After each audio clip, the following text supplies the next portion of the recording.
Hello. तो आज Indian economy के फिफ्थ और सेकंड लास्ट लेक्चर में आपका स्वागत है। आज हम कौन कौन से लेक्चर्स पढ़ेंगे, कौन कौन से टॉपिक पढ़ेंगे actually economic survey and budget के। देखो, आज हम पढ़ेंगे monetary and financial sector development, second वाला चैप्टर। उसके बाद में एक्सटर्नल सेक्टर पढ़ लेंगे, प्राइसेज इन्फ्लेशन पढ़ लेंगे और मीडियम टर्म आउटलुक भी पढ़ लेंगे। ये चारों चैप्टर खत्म कर लेंगे और पिछले वाला थोड़ा सा बचा हुआ था ये वाला, ये भी अपन खत्म कर लेंगे। और फिर जो लास्ट वाला लेक्चर होगा उसमें budget, state of the economy और ये क्लाइमेट चेंज वाला, ये तीन चैप्टर बचेंगे, ये भी अपन खत्म कर देंगे। ठीक है। तो थोड़ी सी तबीयत डाउन हो गई थी इसलिए गैप आ गया 2 दिन का, वरना आज खत्म कर देते अपन। 27 मई को खत्म करना था, 27 मई को खत्म कर देते, बट चीज़ें अपने हाथ में नहीं होती, लेकिन छोड़ना भी नहीं होता, चीज़ों को करते रहना होता है। ठीक है। तो सबसे पहले तो जो लास्ट में अपन ने छोड़ा था वहीं पे आ जाते हैं अपन, यहाँ पे। ठीक है। Package of schemes for employment and skilling. ठीक है साहब, इसमें भी आ जाते हैं रोजगार एवं कौशल में। ई श्रम पोर्टल हो गया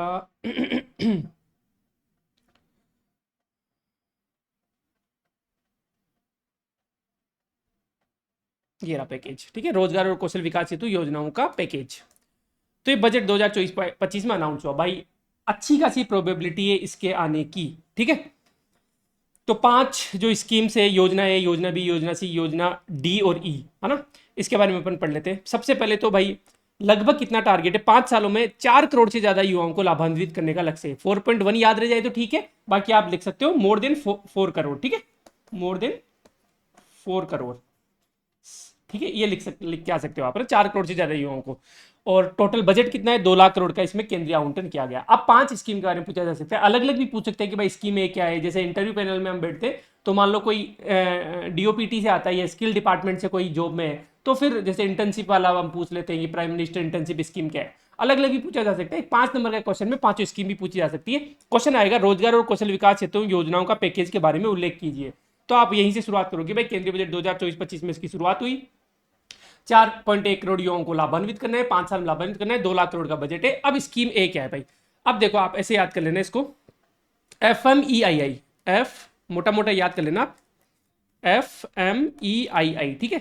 पहला है फर्स्ट टाइम जो वर्कफोर्स में एंटर कर रहे हैं उनके लिए, दूसरा मैन्युफैक्चरिंग सेक्टर को उसके लिए, तीसरा है एम्प्लॉयर और एम्प्लॉय दोनों को जो ईपीएफओ इसका कंट्रीब्यूशन देना होता है। चौथा है, जो चौथी स्कीम है वो है आईटीआई का इंफ्रास्ट्रक्चर बढ़ाना है, 1000 आईटीआई को अपग्रेड करना है 20 लाख यूथ को।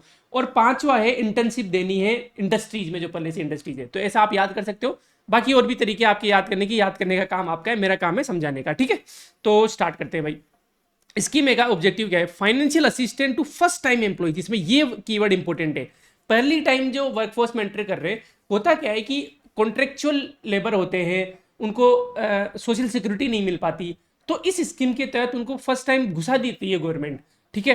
क्या फायदा होता है, 1 मंथ की salary up to in 3 installment, 15,000 तक इंसेंटिव देती है गवर्नमेंट जो भी फर्स्ट टाइम वर्कफोर्स में एंटर कर रहा है, ताकि उनके पास कुछ इंसेंटिव हो जॉब लगने का।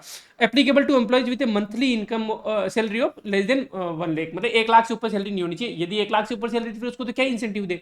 टारगेट क्या है, 2.1 करोड़ यूथ को वर्कफोर्स में एंटर करवाना है कैसे भी करके। अब देखो ये जो 4.1 करोड़ है ना टोटल, ये जो 4.1 करोड़ है टोटल, ये ऐसे होगा कि भाई 2 करोड़ से ज्यादा इस यहाँ पे, फिर यहाँ पे कुछ 30 लाख यूथ यहाँ पे हो गए, 20 लाख यूथ यहाँ पे हो गए, 1 करोड़ यूथ यहाँ पे हो गए, इनको मिला के टोटल 4.1 करोड़ हो जाता है। ठीक है। ठीक है साहब। तो पहला जो स्कीम ए है बजट में जो अनाउंस की गई है रोजगार के पैकेज में, उसमें है कि फर्स्ट टाइम जो एंटर कर रहे हैं वर्कफोर्स में उनको करना है 15,000 रुपए तक इंसेंटिव देंगे, तीन इंस्टॉलमेंट में। आपकी सैलरी 1 लाख मंथ से ज्यादा नहीं होनी चाहिए, टोटल 2.1 करोड़ यूथ को फायदा होगा, बस इतना लिख के आना है। 4 पॉइंट हो गए। ठीक है। अब स्कीम बी के अंदर क्या है भाई, 4 पॉइंट ऑब्जेक्टिव क्या है, मैन्युफैक्चरिंग सेक्टर में एम्प्लॉयमेंट को बढ़ावा देना है। मैन्युफैक्चरिंग सेक्टर इंपॉर्टेंट है, वहां पे फर्स्ट टाइम इंपॉर्टेंट है, वैसे यहाँ पे मैन्युफैक्चरिंग सेक्टर में बूस्ट करना है। ठीक है। इंसेंटिव मैकेनिज्म क्या है, incentive to both employ and employer, दोनों को फायदा होता है। ईपीएफओ का कंट्रीब्यूशन दोनों का देते हैं। ईपीएफओ देखो होता है क्या, ईपीएफओ क्या होता है कि मैं कहीं पे काम कर रहा हूं तो मेरी सैलरी का कुछ पार्ट 12 जो बेसिक सैलरी होती है मेरी, जैसे आप मान लो एसडीएम बनते हो तो आपकी 56 ग्रेड पे वगैरह होती है ना, वैसे जैसे बेसिक सैलरी आपकी हो सकती है 30,000 रुपये, मान लो अप्रोक्सीमेटली मान लो कि 30,000 रुपये आपकी बेसिक सैलरी है। इस 30,000 का 12% है ना, कितना हुआ, भारतीय 36,600 रुपये, ये मुझे क्या करने पड़ेंगे, अपने ईपीएफओ के खाते में जमा करवाने पड़ेंगे, और इतने ही पैसे मेरा जो एम्प्लॉयर है, जो सरकार है, या फिर मैं प्राइवेट सेक्टर में काम कर रहा हूं तो मेरा जो बॉस है, जो कंपनी का मालिक है, वो भी 3600 रुपये जमा करेगा। ये जमा होते होते होते होते इकट्ठे हो जाएंगे, फिर जब मैं रिटायर होऊंगा तो एक साथ मुझे पैसे मिल जाएंगे। तो ये जो है ना, ये जो मैन्युफैक्चरिंग में, ये थोड़ा सा इसका पार्ट गवर्नमेंट देगी कि भाई 3600 तेरे हम दे देंगे, गवर्नमेंट दे रही है, और बॉस का भी, जो एम्प्लॉयर है उसका भी कुछ पार्ट गवर्नमेंट दे देगी। तो इस तरीके से ना मैन्युफैक्चरिंग सेक्टर में अपना, तो इसमें क्या क्या याद रखना है इस स्कीम बी में, कि मैन्युफैक्चरिंग सेक्टर में रोजगार को बढ़ावा देने के लिए ईपीएफओ के कंट्रीब्यूशन से लिंक्ड है, और बस यही है कि दोनों को इंसेंटिव है, एम्प्लॉयर एम्प्लॉय को, दोनों को है ना। इसमें किसको इंसेंटिव था? एम्प्लॉय को, जो काम कर रहा है उसको इंसेंटिव था। ठीक है साहब, स्कीम बी होगी। अब आते हैं स्कीम सी पे आते हैं। ऑब्जेक्टिव क्या है भाई? इसमें एम्प्लॉयर को फायदा है ना, एम्प्लॉयर को ज्यादा फायदा दिया गया है कि भाई ज्यादा लोग वो हायर करे, क्योंकि अभी क्या, वो कॉन्ट्रैक्ट पे लोगों को हायर कर लेते हैं, सोशल सिक्योरिटी वगैरह नहीं देते। क्या क्या बेनिफिट देगी गवर्नमेंट? 3000 रुपए तक ईपीएफओ के कंट्रीब्यूशन में एडिशनल एम्प्लॉयर, जो भी आप एडिशनल एम्प्लॉयर लाओगे ना, जो भी आप एडिशनल जो काम करने वाला लाओगे, उस पर 3000 रुपए तक का बेनिफिट देगी। जैसे अभी अपन ने देखा ना, 3600 रुपए बॉस दे रहा था, कंपनी का मालिक दे रहा था, वो गवर्नमेंट बोलेगी कि एक काम कर, 3000 रुपए हम दे रहे हैं, तू बस 600 रुपए दे दे, क्योंकि खर्चा बढ़ता है ना, ईपीएफओ के कंट्रीब्यूशन में एम्प्लॉयर का खर्चा बढ़ रहा है, जो बॉस है, जो मालिक है, उसका खर्चा बढ़ रहा है, तो वो लेते ही नहीं है नए लोगों को, वो फॉर्मली नहीं लेते, ऐसे ही दुप्पल में ही काम करवाते हैं, कोई लिखा पढ़ी नहीं होती, कोई कॉन्ट्रैक्ट नहीं होता, कोई ऑफर लेटर नहीं मिलता। तो उसको वो करने के लिए फिर गवर्नमेंट बोल रही है कि 3000 रुपये हम दे देंगे भाई, ठीक है। 2 साल के लिए ऐसा काम करती है government. Apply to each additional employ hired, जो भी एक नया वर्कर हायर करेंगे उसके लिए 3000 रुपये गवर्नमेंट देगी, फिर नया वर्कर हायर करेंगे 3000 रुपये गवर्नमेंट देगी। 30 लाख यूथ को फायदा होगा। तो स्कीम सी किसकी होगी? एम्प्लॉयर के लिए ज्यादा फायदा, मतलब एम्प्लॉयर को फायदा दिया जा रहा है। 3000 रुपये जो एपीएफओ का कंट्रीब्यूशन है वो गवर्नमेंट देगी, 30 लाख यूथ को फायदा होगा 2 साल के लिए। तो स्कीम सी ये हो गई, ठीक है। तो मैं दोबारा रिपीट करवा देता हूं। पहला क्या था? फर्स्ट टाइम जो वर्कफोर्स में एंटर कर रहे हैं उनको 15,000 रुपए तक मिलेंगे, 3 इंस्टॉलमेंट मिलेंगे, उन्हीं को मिलेंगे जिनकी मंथली सैलरी 1 लाख तक की है, और इससे 2.1 करोड़ यूथ है उनको बेनिफिट मिलेगा। स्कीम बी क्या हो गई? इसमें स्कीम बी मैन्युफैक्चरिंग के लिए, ठीक है। तो मैन्युफैक्चरिंग के लिए इसमें एम्प्लॉयर दोनों को फायदा मिलेगा, और ईपीएफओ का कंट्रीब्यूशन से लिंक्ड है, ठीक है। मैन्युफैक्चर स्कीम सी क्या होगी? इसमें एम्प्लॉयर को फायदा मिलेगा, जो मालिक है, जो बॉस है, उसको फायदा मिलेगा। उसको जो ईपीएफओ का कंट्रीब्यूशन देना था उसका 3000 रुपये गवर्नमेंट देगी, 2 साल के लिए देगी। इससे क्या होगा? 20 लाख यूथ को फायदा मिलेगा, ठीक है। अब आ जाते हैं new centrally sponsored scheme for skilling. ये सीधा सीधा भी पूछा जा सकता है एग्जाम में। भाई 5 नहीं पूछा उसने, ऐसे पूछा है कौशल विकास हेतु नई केंद्रीय प्रायोजित योजना क्या है? तो ये चौथी जो है ना स्कीम डी, है ना, ये है केंद्रीय प्रायोजित योजना। इसका उद्देश्य क्या है भाई? इसमें सामूहिक कौशल विकास करना है और आईटीआई की अवसंरचना का उन्नयन करना है। आईटीआई जो है उनका जो इंफ्रास्ट्रक्चर है उसको बढ़ावा देना है, उसको मजबूत करना है। तो ध्यान रखना एग्जाम में आ जाए कि केंद्रीय प्रायोजित योजना कौन सी है कौशल विकास हेतु, तो आईटीआई दिमाग में आनी चाहिए। जो इंडस्ट्रियल ट्रेनिंग इंस्टीट्यूट्स होते हैं ना, जहाँ पे सिखाया जाता है कि भाई रेडियो कैसे सुधारते हैं, टीवी कैसे सुधारते हैं। रेडियो टीवी तो क्या, आप तो जैसे इलेक्ट्रिशियन का काम सिखा दिया है ना, प्लम्बिंग का काम सिखा दिया, ये सब आईटीआई में सिखाया जाता है ना। तो ऐसी 1000 आईटीआई को आपको अपग्रेड करना है हब एंड स्पोक मॉडल के, मतलब ये हब है और इसके अलग अलग स्पोक है, ठीक है, इस तरीके से, ठीक है। और 5 वर्षों में 20 लाख युवाओं को प्रशिक्षित करना है। यह है कौशल विकास हेतु केंद्रीय प्रायोजित योजना, जो कि पूरे पैकेज का चौथी योजना है, स्कीम डी है, ठीक है। अलग से पूछा जा सकता है और पैकेज भी पूछा जा सकता है। तो जैसे ही केंद्रीय प्रायोजित योजना सेंट्रली स्पॉन्सर्ड स्कीम आएगी, उसमें मैं क्या करूंगा? आईटीआई का अपग्रेडेशन करना है, 20 लाख यूथ को ट्रेनिंग देनी है 5 साल में। और इसमें अपेक्षित परिणाम क्या होंगे? स्किल्ड ह्यूमन कैपिटल में वृद्धि होगी और गुणवत्तापूर्ण रोजगार सृजन में बड़ा। रोजगार तो बहुत सारे हैं भाई, खेतों में काम कर लो, मजदूरी कर लो, सेप्टिक टैंक वो भी रोजगार ही है ना, आप नाली की सफाई कर रहे हो, लेकिन गुणवत्तापूर्ण रोजगार कम है, इसलिए स्किल दी जा रही है इसमें, ठीक है।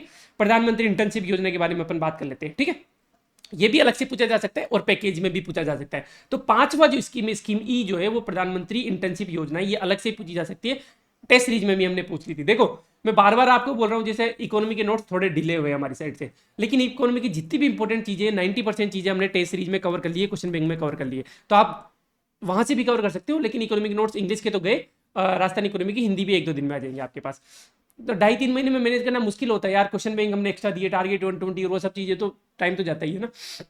उद्देश्य क्या है भाई प्रधानमंत्री इंटर्नशिप योजना का? युवाओं को वास्तविक कार्य अनुभव करवाना और रोजगार क्षमता में सुधार करना।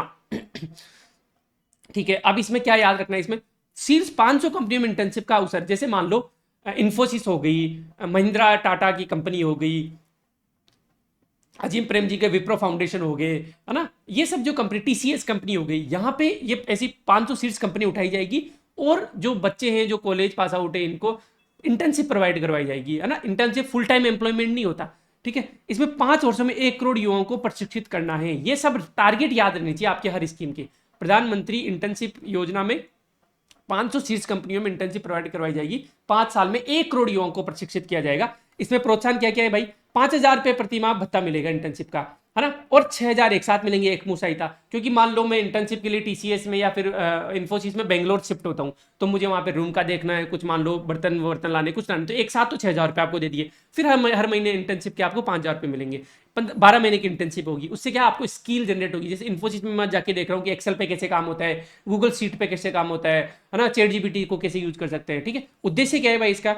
Bridge the gap between academic knowledge and industry need. भाई मैं कॉलेज से पास आउट तो हो गया, तो मेरे को एकेडमिक नॉलेज तो है, लेकिन वो इंडस्ट्री में काम नहीं आ पा रही। तो ये जो एकेडमिक नॉलेज है और जो इंडस्ट्री की जो नीड्स है, इनके बीच में जो गैप है ना, ये ब्रिज हो जाएगा। मैंने कुछ कॉलेज में सीखा, मैंने उसको अप्लाई किया इसमें इंटर्नशिप में, और ये जो गैप है फिल हो गया। ये जो दोनों खाने ये मिल गए, और जैसे ही मिलेंगे मुझे रोजगार मिल जाएगा कहीं ना कहीं।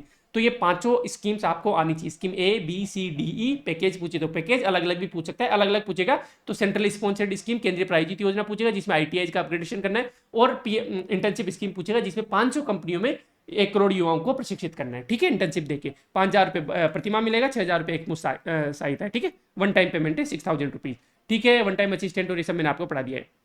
ये कोई काम का नहीं है। 3 टेयर होते हैं, फाउंडेशनल स्किल, इंटरमीडिएट स्किल और एडवांस स्किल। फाउंडेशनल स्किल में भाई छोटे मोटे जो काम करना है वो आना चाहिए। फिर इंटरमीडिएट स्किल में, जैसे फाउंडेशनल स्किल में तो भाई आपको पर्सनैलिटी को डेवलपमेंट करना है, कम्युनिकेशन वगैरह आना चाहिए। इंटरमीडिएट स्किल में जैसे आपको कोई टास्क पास करना चाहिए, और एडवांस स्किल में तो आपको सॉफ्टवेयर इंजीनियर वगैरह और फिर वो सब चीज़ें होगी, कोई काम की नहीं चीज़ें। इंटर्नशिप क्या होती है? Temporary short term work experience होता है, जहाँ पे एक इंडिविजुअल, कोई स्टूडेंट या रिसेंट जो ग्रेजुएट हुआ है, वो प्रैक्टिकल एक्सपीरियंस गेन करता है किसी भी स्पेसिफिक इंडस्ट्री में, ठीक है। शॉर्ट टर्म एम्प्लॉयमेंट है, ठीक है। प्रैक्टिकल एक्सपीरियंस के लिए कोई भी रिसेंट ग्रेजुएट है या स्टूडेंट है वो किसी इंडस्ट्री में काम करता है, उसको इंटर्नशिप बोलते हैं, ठीक है। लर्निंग बाय डूइंग, काम करके सीखो। ऐसे किताबें तो भाई मुझे मान लो तैरना सीखना है, मैं किताबें पढ़ी जा रहा हूँ कि तैरना कैसे सीखते हैं, नहीं सीख पाऊंगा ना जब तक मैं स्विमिंग पूल में नहीं उतरूंगा, कुएं में नहीं उतरूंगा, तालाब में नहीं उतरूंगा, ठीक है। क्या क्या इंटर्नशिप से क्या चार चीजें इंप्रूव होती है? कम्युनिकेशन इंप्रूव होती है, ठीक है।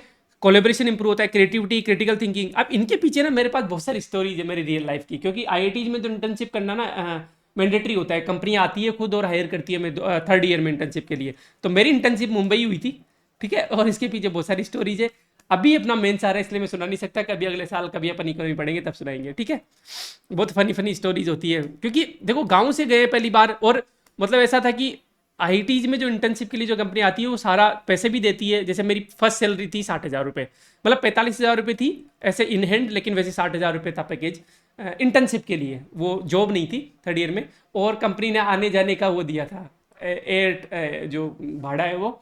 तो बहुत मज़ा आया था कि यार ऐसे मतलब कंपनी मुझे हवाई जहाज़ में बैठा के मुंबई बुला रही है और मुंबई से यहाँ बुला रही है, और वहाँ पे जो मज़े लिए खाने पीने के इनके, क्योंकि वो लोग तो खाते पीते हैं नहीं, वो लोग तो वो शुगर और वो सब चीज़ें करते हैं। हम भाई जैसे मान लो कोई बाहर से चॉकलेट आ रही है, यूएसए वगैरह कोई बॉस गया हुआ है वो चॉकलेट लाता है, तो वो दूसरे लोग तो ऐसे ना कि इसमें शुगर है, इसमें वो है, वो है। इतना खाया मैंने वहाँ पे, मतलब 60,000 रुपये से ज़्यादा तो मैं खा लेता होगा वहाँ पे मंथली। और फर्स्ट टाइम गए थे बाहर, और मुंबई की नाइट लाइफ तो वैसी होती है, बार हो गए और वो सब, वो मतलब एक बार हम बाहर गए थे और सारा खर्चा जो है कंपनी उठाती थी। तो एक रात का मतलब 27,000 रुपये का बिल था उस टाइम पे।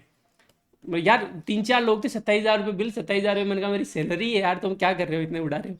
तो ये सब करते थे वो लोग। अपन खाने पीने वाले आदमी है नहीं, तो फिर अपन तो वही ऐसे, मैं क्या करता था, मेनू खोलता था और 2 ही चीज़ें देखता था कि सबसे महंगा क्या है और वेज क्या है, बस। क्योंकि दारू नहीं पीता था और नॉनवेज वगैरह नहीं खाता था, तो अब मुझे खाना तो है, कुछ तो खाना है। तो इतनी सारी चीज़ें ट्राई की है जो मुझे पता भी नहीं है, मैं नाम वाम कुछ नहीं देखता था और नाम समझ में भी नहीं आता था। 2 ही चीज़ें देखता था, एक तो सबसे महंगा होना चाहिए, वो होता था ना जैसे उस टाइम होता था कि यार सबसे महंगी चीज़ खाई है, और वेज होना चाहिए बस। तो इंटर्नशिप वगैरह में भी मज़ा आता है, कभी करेंगे, बहुत सारी स्टोरीज है। तो पीएम इंटर्नशिप स्कीम अपन ने पढ़ ली है। यूनियन बजट 2024-25 में अनाउंस हुआ, ड्यूरेशन 5 साल का है इसका, पूरी स्कीम का 5 साल में 1 करोड़ यूथ को करना है, अभी अपन ने पढ़ा था। 24 सेक्टर कवर्ड है, oil, gas, energy, travel, hospitality, automotive, banking, financial sector. Eligibility criteria आपकी एज 21 से 24 साल होनी चाहिए। एजुकेशन आप मेट्रिकुलेट टू ग्रेजुएट होनी चाहिए, भाई आपने 12वीं पास कर ली और ग्रेजुएशन कर ली। Exclude IIT grads and CAs. भाई जिसने आईआईटी कर ली उसको थोड़ा ना गवर्नमेंट 5,000 रुपये महीने के देगा, उसको तो फिर कंपनियां खुद ही हायर कर लेती है ना इंटर्नशिप के लिए। तो तो आईआईटीज, हालांकि अभी तो आईआईटीज वालों की भी हालत खराब हो रखी है। Must not be in full time job और एजुकेशन।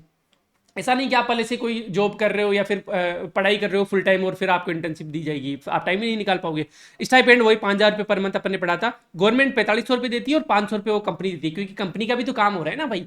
एक महीने आप कंपनी में काम करोगे। एडिशनल 6,000 रुपये इंसिडेंटल्स के लिए, वहाँ गए आप ट्रेवल किया उन सब के लिए। भाई मैं यहाँ से बेंगलोर जाऊँगा, मुंबई जाऊँगा, तो मुझे जाने का भी तो खर्चा लगेगा। 6.5 लाख रुपए plus application, 6.5 lakh application submit हुए हैं इसके लिए, पेमेंट दे सके। तो ये आराम से 5 नंबर में क्वेश्चन आ सकता है पीएम इंटर्नशिप स्कीम का, या 2 नंबर में आ सकता है। आपको सारी चीजें पता होगी कौन कौन से सेक्टर में, तो oil gas energy hospitality, hospitality मतलब होटल इंडस्ट्री वगैरह, ऑटोमेटिव जैसे टाटा में आपने कर दी, बैंकिंग में जैसे एयू बैंक में आपने इंटर्नशिप कर दी, एसबीआई में, एचडीएफसी बैंक में, आईसीआईसीआई बैंक में इंटर्नशिप कर ली जाके, है ना, फाइनेंशियल सर्विस वगैरह। एनर्जी सेक्टर जैसे ओएनजीसी में जाके आपने इंटर्नशिप कर ली। तो ये सारे सेक्टर आपने चॉइस सेक्टर लिख के आना है। 1 करोड़ यूथ को 5 साल में आपको ट्रेन करना, इंटर्नशिप देनी है। 2024-25 में अनाउंस हुई थी। 5,000 रुपये भत्ता मिलता है। इंसिडेंटल्स के लिए एक मुश्त सहायता 6,000 रुपये मिलती है। 5,000 रुपये को भी तोड़ दिया, 45 तो गवर्नमेंट देगी, 500 रुपये खुद कंपनी देगी जिसमें आपकी इंटर्नशिप कराई जा रही है। और एलिजिबिलिटी क्राइटेरिया के 21 से 24 साल के आप होनी चाहिए। आईआईटी से ग्रेजुएटेड नहीं होने चाहिए, आप सीए वगैरह नहीं होने चाहिए, आप फुल टाइम जॉब में नहीं होने चाहिए, फुल टाइम एजुकेशन में नहीं होने चाहिए, ठीक है। मेट्रिकुलेट या ग्रेजुएट होइए। तो इस तरीके से आपका पीएम इंटर्नशिप स्कीम हो गई। International mobility of skill worker, ये भी आसान है। मतलब बाहर जो लोग जाते हैं यहाँ से, अपन जैसे कतर जाते हैं, दुबई जाते हैं, ओईसीडी कंट्रीज में जाते हैं, अमेरिका जाते हैं, यूरोपियन यूनियन के कुछ देशों में जाते हैं, काम करने के लिए जाते हैं, ठीक है। तो अभी कुल मिला के डायस्पोरा की साइज जो बाहर रह रहे हैं इंडियंस, वो 32 मिलियन है, ठीक है। कितना हो गया लगभग 1 मिलियन में 10 लाख होता है, ठीक है। तो ये 3 करोड़ लोग हो गए अमंग द वर्ल्ड्स लार्जेस्ट। सबसे ज्यादा डायस्पोरा इंडिया का है, ठीक है। एफर्ट्स क्या क्या मारे गए बाहर जो लोग जा रहे हैं उनकी सहायता के लिए, क्या क्या एफर्ट्स मारे गए भाई, तो देख लेते हैं। स्किल इंडिया इंटरनेशनल सेंटर्स खोले गए वाराणसी भुवनेश्वर में, ठीक है। तो इंटरनेशनल सेंटर से, तो बाहर जो जा रहे हैं उनको स्किल सिखाई जाएगी। भाई कतर ओमान में कोई काम कर रहा है तो उसको स्किल तो दो यहाँ पे, ठीक है। Pre departure orientation training programme PDOT 8 घंटे का, जो माइग्रेंट वर्कर्स है उनको ट्रेनिंग दी जाती है कि वहाँ ऐसे रहना है, आपके पासपोर्ट को आपको संभाल के रखना है ना। बहुत सारी चीज़ें सिखाई जाती है जो उनको, आपका पासपोर्ट कोई जब्त कर ले तो किस तरीके से आपको सहायता मांगनी है, जो इंडियन जो कॉन्सुलेट होता है वहाँ पे, है ना, वहाँ पे आपको कैसे अप्रोच करना है, उसके नंबर दिए जाते हैं। ऐसी ट्रेनिंग, क्योंकि आपने बहुत सारी मूवीज वगैरह देखी होगी कि वहाँ पे गए, वहाँ पे उनको बंदी बना लिया, या फिर किडनैपिंग हो गई, या फिर उनका पासपोर्ट फाड़ दिया गया, वो वापस ही नहीं लौट सकते। फिर सुषमा स्वराज मैम ने बहुत सारों को एक्सट्राडाइट करवाया था वहाँ से ना। तो ये ध्यान रखना, pre departure orientation training programme दी जाती है 8 घंटे की। E migrate platform, one stop online platform for immigration services. Immigration service बहुत सारी होती है, वीजा हो गया, पासपोर्ट हो गया, और भी बहुत सारी चीजें होती है। तो एक ऑनलाइन विंडो बना दी गई ताकि उनको ज्यादा परेशानी नहीं हो बाहर जाने वालों को, ठीक है। प्रधानमंत्री कौशल विकास योजना के अंतर्गत क्राफ्ट्समैन स्कीम, यहाँ पे आप क्राफ्ट सीखोगी तभी तो वहां पे जाके एक्सेल कर पाओगे। तो training for international mobility, language and domain training, हाँ बिल्कुल ये सब भी ट्रेनिंग दी जाती है भाई। जैसे आप ओमान जा रहे हो, कतर जा रहे हो, तो वहां की लैंग्वेज आपको थोड़ी बहुत आनी चाहिए भाई, फ्लुएंट तो नहीं होगे, लेकिन आपका बॉस वहां पे क्या बोल रहा है, आपके आसपास के जो सहकर्मचारी है, कलीग, वो आपको क्या बोल रहे हैं, कुछ कुछ शब्द आपको सिखा दिए, थैंक यू कैसे बोलना होता है ना, ये सब चीजें सिखा दी, ठीक है। गवर्नमेंट टू गवर्नमेंट एमओयू करते हैं कि भाई जैसे ओईसीडी गवर्नमेंट्स के साथ आपने एमओयू कर दिया, टाई अप कर लिया, ताकि आपकी यहाँ से जो वर्कर जा रहे हैं उनको परेशानी ना हो, उनका विशेष ख्याल रखा जाए, कुछ इमरजेंसी सिचुएशन में उनको वहाँ से इवैक्यूएट किया जा सके। तो ministry of skill development entrepreneurship ने एमओयू साइन किया है। ऑस्ट्रेलिया में बहुत सारे लोग जाते हैं, डेनमार्क में जाते हैं, Germany, Japan, Qatar, Singapore, UAE, इन सब में के साथ एमओयू सेटअप किया है, ठीक है। इनकी तनख्वाह का ध्यान रखा जाता है, इनकी एम्यूनिटीज का ध्यान रखा जाता है कि वहाँ पे वो ढंग से रह रहे या नहीं रह रहे। वो ऐसा तो नहीं कि उनको कोई बाड़े में ठूस दिया गया है एक तरीके से। बायलैटरल एंड मल्टीलैटरल एग्रीमेंट्स होते हैं, labour welfare agreement, labour mobility agreement, वही वेलफेयर वाले, उनकी जो फंडामेंटल राइट्स हैं, जो बेसिक नीड्स है, वो भी तो पूरी होनी चाहिए ना, तो इसके लिए एग्रीमेंट किए जाते हैं। Skill gap assessment conducted by NSDC, national skill development council में 16 कंट्रीज में स्किल का गैप होता है कि भाई स्किल गैप मतलब जैसे वहां गए आप और आपको वहां की लैंग्वेज नहीं आती, ये स्किल गैप हो गया, है ना। तो इसको मर्ज करने के लिए भी कोलेब्रेशन किया जाता है। International alignment of Indian skilling, national skill qualification framework, वही है कि भाई वहां पे जैसे हाइजीन वगैरह का ज्यादा ध्यान रखा जाता है, तो ये सब स्किल भी वहां पे सिखाई जाती है। तो हिंदी में भी आप पढ़ लेना, वैसे आएगा नहीं है। कुशल श्रमिकों के लिए अंतर्राष्ट्रीय गतिशीलता के कि अपना जो डायस्पोरा है 3.2 करोड़ है, ठीक है। वही 32 मिलियन या 3.2 करोड़, एक ही बात होगी, विश्व में सर्वाधिक है। प्रयास क्या किया गया, स्किल इंडिया इंटरनेशनल सेंटर कहाँ कहाँ, वाराणसी और भुवनेश्वर में स्थापित किए गए। प्रस्थान पूर्व अभिमुखीकरण प्रशिक्षण है ना, ओरिएंटेशन ट्रेनिंग, प्रस्थान से पूर्व प्रवासी श्रमिकों के लिए 8 घंटे का प्रशिक्षण दिया जाता है इसके अंतर्गत। ई माइग्रेट प्लेटफॉर्म में प्रवासन सेवाओं के लिए एकल ऑनलाइन मंच है, एक इंटीग्रेटेड मंच है, ठीक है, एक वेबसाइट है। प्रधानमंत्री कौशल विकास योजना और क्राफ्ट्समैन योजना के तहत अंतर्राष्ट्रीय गतिशीलता हेतु प्रशिक्षण दिया जाता है, भाषा और क्षेत्रीय कौशल दिया जाता है, वहाँ के कल्चर को सिखाया जाता है कि वहाँ पे ऐसा होता है, वहाँ पे ऐसा नहीं होता, ठीक है। सरकार से समझौते एमओयू साइन किए जाते हैं कौशल विकास एवं उद्यमिता मंत्रालय द्वारा Australia, Denmark, Germany, Japan, Qatar, Singapore, UAE आदि देशों के लिए के साथ एमओयू साइन किया गया। द्विपक्षीय एवं बहुपक्षीय समझौते किए जाते हैं, श्रम कल्याण समझौते और श्रम गतिशीलता समझौते। कौशल अंतराल मूल्यांकन किया जाता है कि आपकी स्किल में कितना गैप है। भारतीय कौशल मान्यता का अंतर्राष्ट्रीय संरक्षण, राष्ट्रीय कौशल योग्यता ढांचा, ठीक है। अतिरिक्त थोड़े बहुत पढ़ लेते हैं। एक यूजुअल, जब भी हम एम्प्लॉयमेंट का पता करते हैं कि भाई कोई भी एम्प्लॉयड है या नहीं है, कोई बेरोजगार है या फिर एम्प्लॉयड है, उसमें क्या होता है, यूजुअल स्टेटस होता है, यूजुअल स्टेटस, ठीक है। पिछले 365 दिनों में 30+ दिनों का कार्य अनुभव, ठीक है। यदि आपने पिछले 365 दिनों में 30 दिन भी काम किया है तो आप रोजगार माने जाओगे, आपको बेरोजगार की श्रेणी में नहीं। भाई ये जो अनएम्प्लॉयमेंट रेट है, अपन ने कल पढ़ा था, अनएम्प्लॉयमेंट रेट आज और पढ़ेंगे अपन। अनएम्प्लॉयमेंट पहले 6% थी, वहां से घट के 2.3% हो गई है। तो अनएम्प्लॉयमेंट रेट कैसे डिसाइड करते हैं कि आप एम्प्लॉयड हो या नहीं हो, तो घर घर जाके सर्वे होता है, एक फिक्स जो पॉपुलेशन है उसको जाके पूछते हैं कि क्या आपने पिछले 1 साल में 30 दिन भी काम किया, यदि हाँ किया है तो फिर आप यूजुअल स्टेटस के अंदर रोजगार वाले माने जाओगे, ठीक है। साप्ताहिक स्थिति में क्या, करंट वीकली स्टडी, यदि पिछले सप्ताह में आपने 1 घंटे भी काम किया है कहीं भी तो भी आपको रोजगार वाला माना जाएगा, ठीक है। यह हालत है, पता है। तो सर्वेक्षण से पूर्व 7 दिनों में कम से कम 1 घंटे के लिए आर्थिक गतिविधि में संलग्न न रहने वाला यदि नहीं रहता है तो फिर उसको बेरोजगार माना जाएगा, ठीक है। Labour force participation rate, worker population ratio और अनएम्प्लॉयमेंट रेट, इन तीनों की डेफिनेशन भी आपको पता होनी चाहिए, ध्यान रखना। क्यों? क्योंकि एग्जाम एमएमआर पूछा था, नेगेटिव इंटरेस्ट रेट पूछा था, तो कीवर्ड पूछ लेता है वो एग्जाम में, ठीक है। ये आपको स्टैटिक में आराम से पढ़ा भी दिया गया था, मैं दोबारा आपको दिखा देता हूँ, है ना। अनएम्प्लॉय, एक मिनट, अनएम्प्लॉयमेंट रेट, ठीक है। ये पिछली बार पढ़ाया था मैंने आपको, दोबारा और रिवाइज करा देता हूँ। यहाँ पे टोटल पॉपुलेशन नहीं होगी, ये गलत था ना पिछली बार। तो लेबर फोर्स पार्टिसिपेशन रेट, तो लेबर फोर्स क्या होती है, जो काम कर रहे हैं प्लस जो काम करना चाहते हैं वो लेबर फोर्स है। जो काम नहीं कर रहे वो भी लेबर फोर्स में आते हैं लेकिन करना चाहते हैं। तो लेबर फोर्स क्या होती है, working plus want to work, ठीक है, अपॉन ये क्या होगा, वर्किंग एज के पॉपुलेशन 15 से 59 साल वाले लोग, ये होगा लेबर फोर्स पार्टिसिपेशन रेट, ठीक है। वर्कर पॉपुलेशन सीधे वर्कर अपन पॉपुलेशन, तो वर्कर जो काम कर रहे हैं अपन पॉपुलेशन टोटल, ये तो वर्कर पॉपुलेशन चीज है। अनएम्प्लॉयमेंट रेट क्या होती है, unemployed people upon labour force, ठीक है। यहाँ पे टोटल पॉपुलेशन नहीं है, ध्यान रखना। अनएम्प्लॉयमेंट रेट में कितने लोग अनएम्प्लॉयड, ठीक है, अनएम्प्लॉयड, और नीचे लेबर फोर्स इंटू 100, ठीक है। तो ये अनएम्प्लॉयमेंट रेट की डेफिनेशन हो गई, तो ये ठीक है, आपको याद रहनी चाहिए। चलो ये भी हो गया अपना, ये वाला चैप्टर भी खत्म हो गया। अब छोटा सा एक चैप्टर है ये वाला, एक पेज का chapter, labour in the AI era. क्या क्या भाई, एआई से क्या क्या दिक्कतें हो रही है। तो एआई से जो चैलेंजेज है एआई के, वो है कि रिलायबिलिटी इशू है, कि आप रिलाई नहीं कर सकते एआई पे कंप्लीटली, भरोसा नहीं कर सकते। इंफ्रास्ट्रक्चर डिफिशियंसी है, अपने जैसे इंडिया जैसे देशों में तो एआई के लिए इंफ्रास्ट्रक्चर ही नहीं है, अभी डेटा सेंटर्स नहीं है बड़े बड़े, ठीक है। रिसोर्स इनफिशियंसी है, रिसोर्स भी नहीं है, ठीक है। तो इससे क्या हो, इनइक्वलिटी बढ़ती जा रही है। किस किस टाइप की इनइक्वलिटी बढ़ती जा रही है, कंसंट्रेशन ऑफ पावर हो रहा है, कि risk of winner takes all. जैसे चाइना हो गया, यूएसए हो गया, यूरोपियन यूनियन की कुछ कंट्रीज हो गई, इनके पास डेटा भी बहुत सारा है, इनके पास टेक्नोलॉजी भी बहुत सारी है, इनके पास पैसा भी बहुत सारा है ताकि ट्रेन कर सके एआई को। तो फिर भाई यही कंट्रीज एआई में जीत जाएगी, ये कंट्रीज एआई में जीत जाएगी। तो जैसे फॉर एग्जांपल एक बार किसी ने कहा था ना, मैं नाम तो भूल गया, कि जिसने इंडिया के रिसोर्सेज पे कंट्रोल कर दिया वो इस पूरे धरती का मालिक होगा, ठीक है।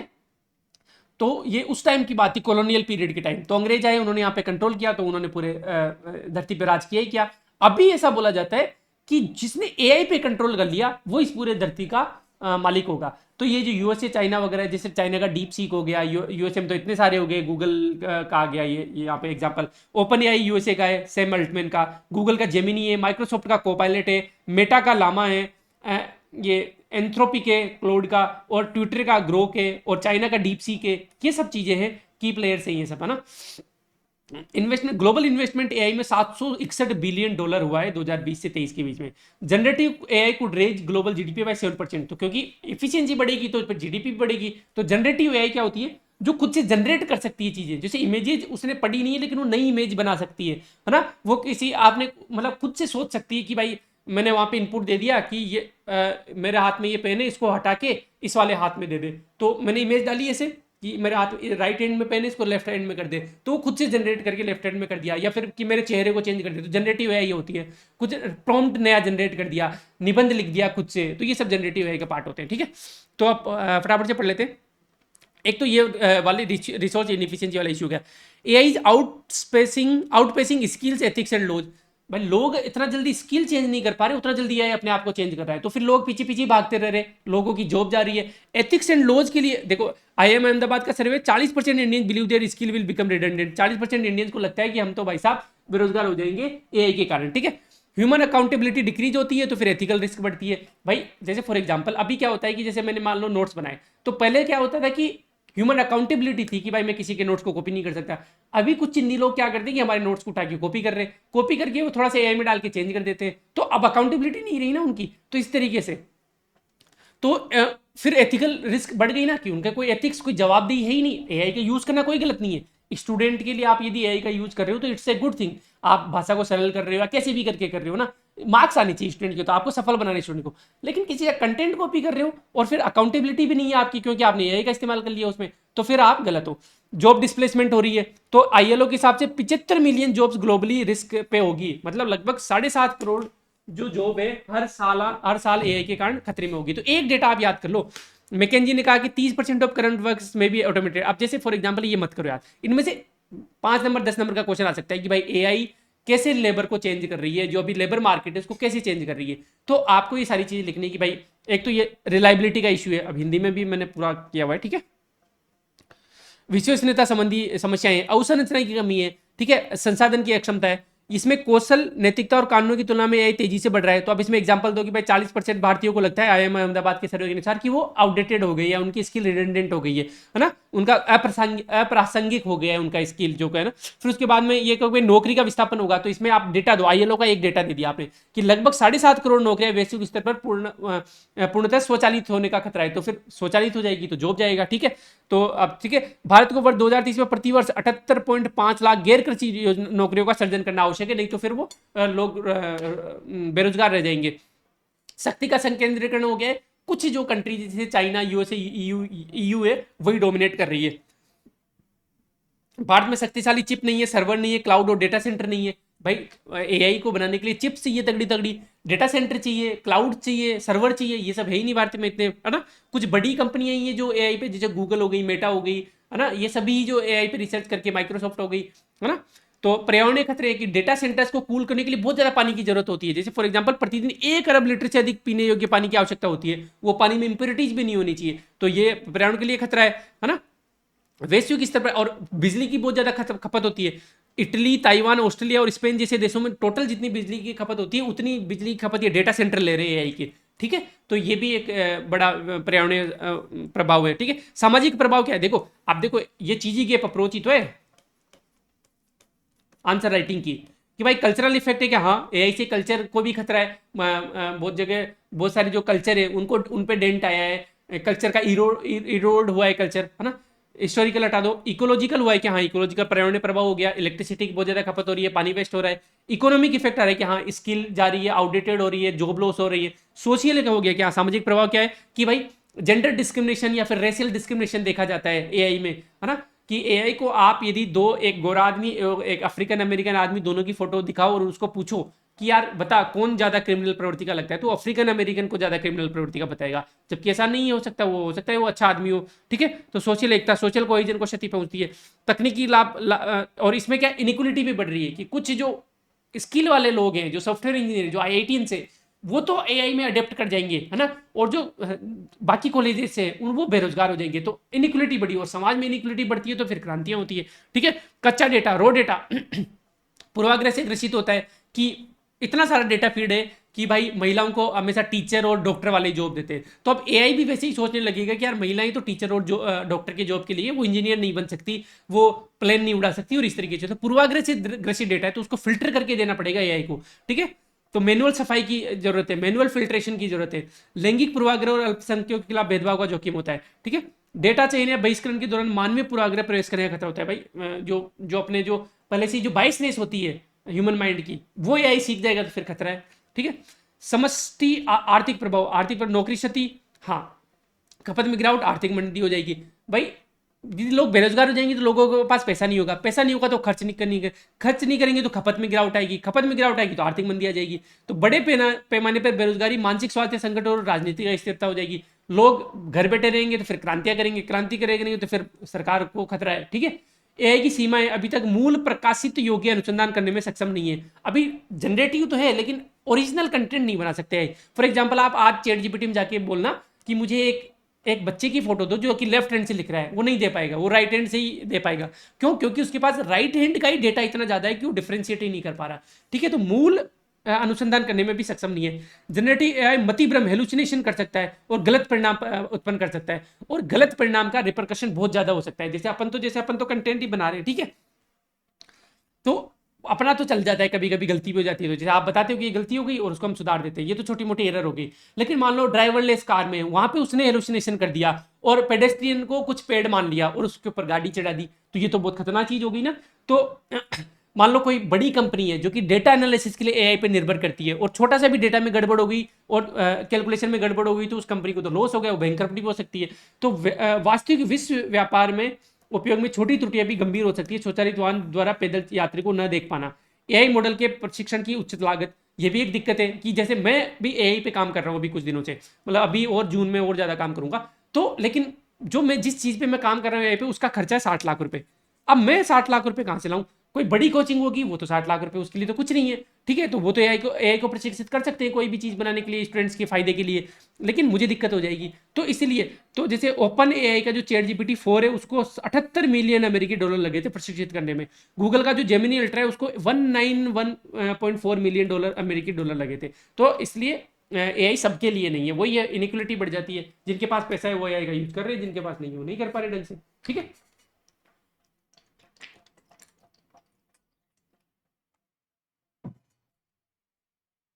मुख्य भागीदार मैंने पढ़ा दिया, ओपन एआई सैम अल्टमैन का है, गूगल का जेमिनी है, माइक्रोसॉफ्ट का कोपायलट है, मेटा का लामा है, ट्विटर का ग्रोक है। ये बस इतना है, दो तीन एग्जांपल। चाइना का डीप सीक है ना। वैश्विक एआई निवेश, एक मिनट, ठीक है। सेवा आधारित अर्थव्यवस्था, सर्विस ड्रिवन इकोनॉमी, भारत की एआई में बढ़त। भाई ये तो अपन ने पढ़ लिया कि ये क्या क्या प्रॉब्लम है एआई में। अब भारत एआई में बढ़त कैसे ले सकता है, क्यों ले सकता है? तो पहली बात तो अपन सर्विस ड्रिवन इकोनॉमी हो गई, सर्विस सेक्टर अपना बहुत मजबूत है, और एआई में डेटा कहाँ से आता है? सर्विस सेक्टर से आता है। जैसे अपनी उबर चल रही है, ओला चल रही है, इतने सारा लोगों का डेटा है कहाँ से कहाँ जा रहे हैं। ठीक है। ये सब चीजें। युवा जनसंख्या अपनी 65% से अधिक जनसंख्या 35 साल से नीचे की है, तो युवा जनसंख्या इन चीज़ों में इंटरेस्टेड होती है। नए नए सॉफ्टवेयर इंजीनियर हो गए, आईआईटीज हो गई, ये जो युवा है जो वो अच्छे से एआई को यूटिलाइज कर सकते हैं। भविष्य के लिए तैयार कार्यबल विकसित करने की संभावना है भाई। एआई से जो आउटपेसिंग हो रही है स्किल्स, तो युवा क्विकली अडेप्ट होते हैं, बूढ़े लोग अडेप्ट नहीं हो पाते। तो अपनी मीडियन एज 28 साल है, तो अपन जल्दी से अडेप्ट हो सकते हैं एआई के हिसाब से। सुलभ और कुशल इंजीनियर और डेटा वैज्ञानिक अपने पास बिल्कुल, डेटा जो जो साइंटिस्ट होते हैं वो अपने पास काफ़ी अच्छे अच्छे हैं। अपने पास जो डेटा है वो काफी डाइवर्स है। अपने पास भाषाएं बहुत सारी है, भौगोलिक क्षेत्र है, स्वास्थ्य, शिक्षा, कृषि, विविध क्षेत्र है ना। तो अपने पास डेटा बहुत एनरिच डेटा है। उस डेटा को यदि एआई में काम लिया जाए तो बहुत अच्छे रिजल्ट आ सकते हैं। स्टार्टअप इकोसिस्टम का विकास हुआ है, तो उससे भी एआई की तरफ प्रगति करने में फायदा मिलेगा। 3000 से अधिक एआई आधारित स्टार्टअप जो है वो रजिस्टर्ड है। इंक्यूबेटर्स है, एक्सलेटर्स है, वेंचर कैपिटलिस्ट, इन सब का समर्थन मिल रहा है एआई स्टार्टअप्स को। उदाहरण के लिए कृत्रिम नाम का एक स्टार्टअप है, स्वदेशी एआई स्टार्टअप है, जिसकी स्थापना भाविश अग्रवाल, ओला के जो फाउंडर है, उन्होंने स्टार्ट किया है कृत्रिम नाम से। ठीक है।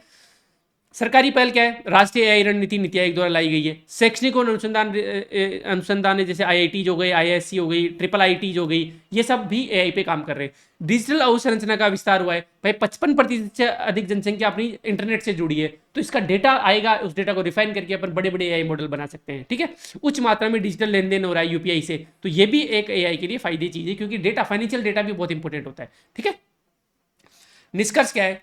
एआई पे मान लो 10 नंबर का क्वेश्चन आ जाए 5, तो निष्कर्ष क्या लिख सकते हैं कि भाई एआई को मानव क्षमता का संवर्धन करने वाला उपकरण माना जाना चाहिए, न कि उसको प्रतिस्थापित करने का, है ना। वो उसको बढ़ावा दे, न कि उसको रिप्लेस कर दे। AI must be treated as a tool that augments humans, not replace them. ये बहुत इंपॉर्टेंट है। ठीक है। ये आप कंक्लूजन लिख के आ सकते हो। रीइंस्टेटमेंट इफेक्ट क्या होता है भाई? रीइंस्टेटमेंट इफेक्ट होता है कि वेयर ऑटोमेशन और new technology remove some routine task, लेकिन नए जॉब पैदा कर देती है। भाई नया ऑटोमेशन आया, एआई आ गया, उससे क्या है रूटीन टास्क तो हट गए, लेकिन नई जॉब पैदा हो गए, नए लोगों को रोजगार का अवसर मिला, तो उसने रोजगार हटाए नहीं, रीस्टेट कर दिया, प्रतिस्थापित कर दिए, ठीक है। But at the same time creates new kind of task and job roles allowing workers to rejobbed into the workers, ठीक है। फॉर एग्जांपल जैसे पहले एटीएम थे, एटीएम से पहले क्या होता था कि जो कैश निकालने के लिए बैंक जाना होता था और वो कैशियर बैठा होता था, वो आपकी पर्ची भरते थे उसे। एटीएम आने के कारण वो जो लोग थे ना, उनको कहीं और लगा दिया गया, फिर वो अब म्यूचुअल फंड के लिए एसआईपी करवा रहे हैं, अलग अलग कामों में लगा दिया गया। तो bank tellers did task like cash deposit withdrawal manually, लेकिन after ATM these routine task got automated, और अब ये कस्टमर सर्विस पे ध्यान दे रहे हैं वही लोग, इंश्योरेंस को बेच रहे हैं, म्यूचुअल फंड लोन्स वगैरह ये सब बेच रहे हैं, ठीक है। तो इसने क्या किया, एटीएम ने जॉब को डिस्प्ले वो नहीं किया, जॉब हटाया नहीं, उसको प्रतिस्थापित कर दिया, उनका रोल चेंज हो गया। पहले वो कैश निकाल के देते थे, अब लोग खुद से कैश निकाल देते हैं, अब वो कस्टमर सर्विस पे ध्यान दे रहे हैं, अब वही लोग इंश्योरेंस बेच रहे हैं, म्यूचुअल फंड बेच रहे हैं, ये सब कर रहे हैं, ठीक है। एक डिमांड इलास्टिसिटी है, एक डिमांड इनलास्टिसिटी है। डिमांड इलास्टिसिटी का मतलब होता है कि यदि प्रोडक्टिविटी बढ़ी है किसी चीज से, तो रोजगार में भी बढ़ोतरी हुई, उसे बोलते हैं डिमांड इलास्टिसिटी, ठीक है। हिंदी में मैं बोल देता हूँ, मांग लोच और मांग चंचलता, ठीक है। ये हिंदी एक बार देख लेना यार आप लोग, है ना। डिमांड इलास्टिसिटी,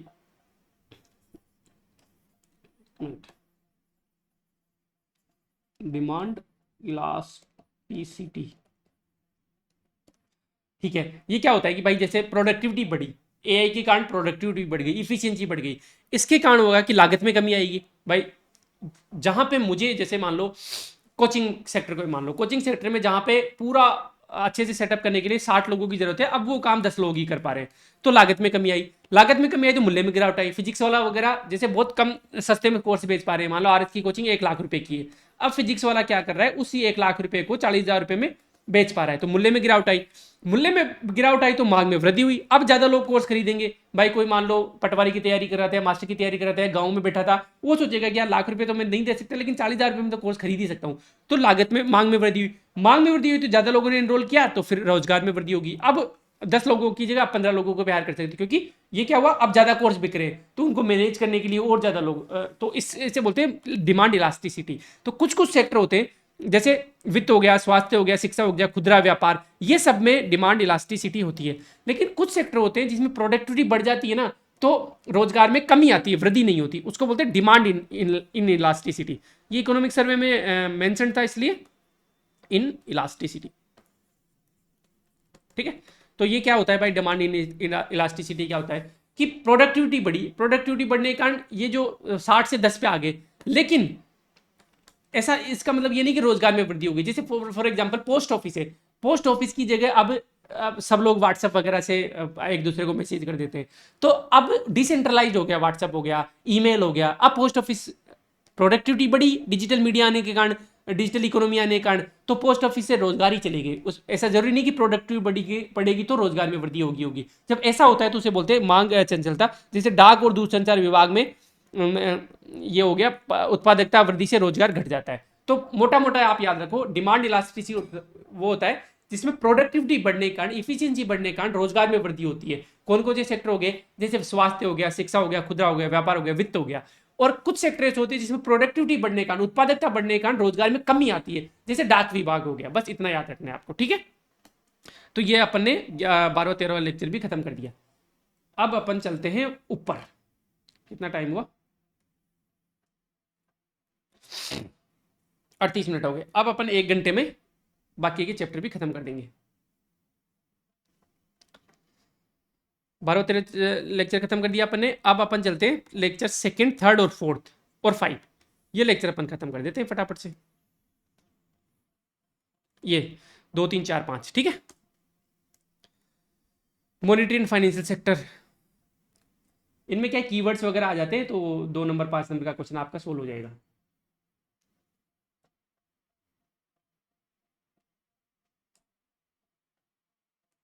ठीक है साहब।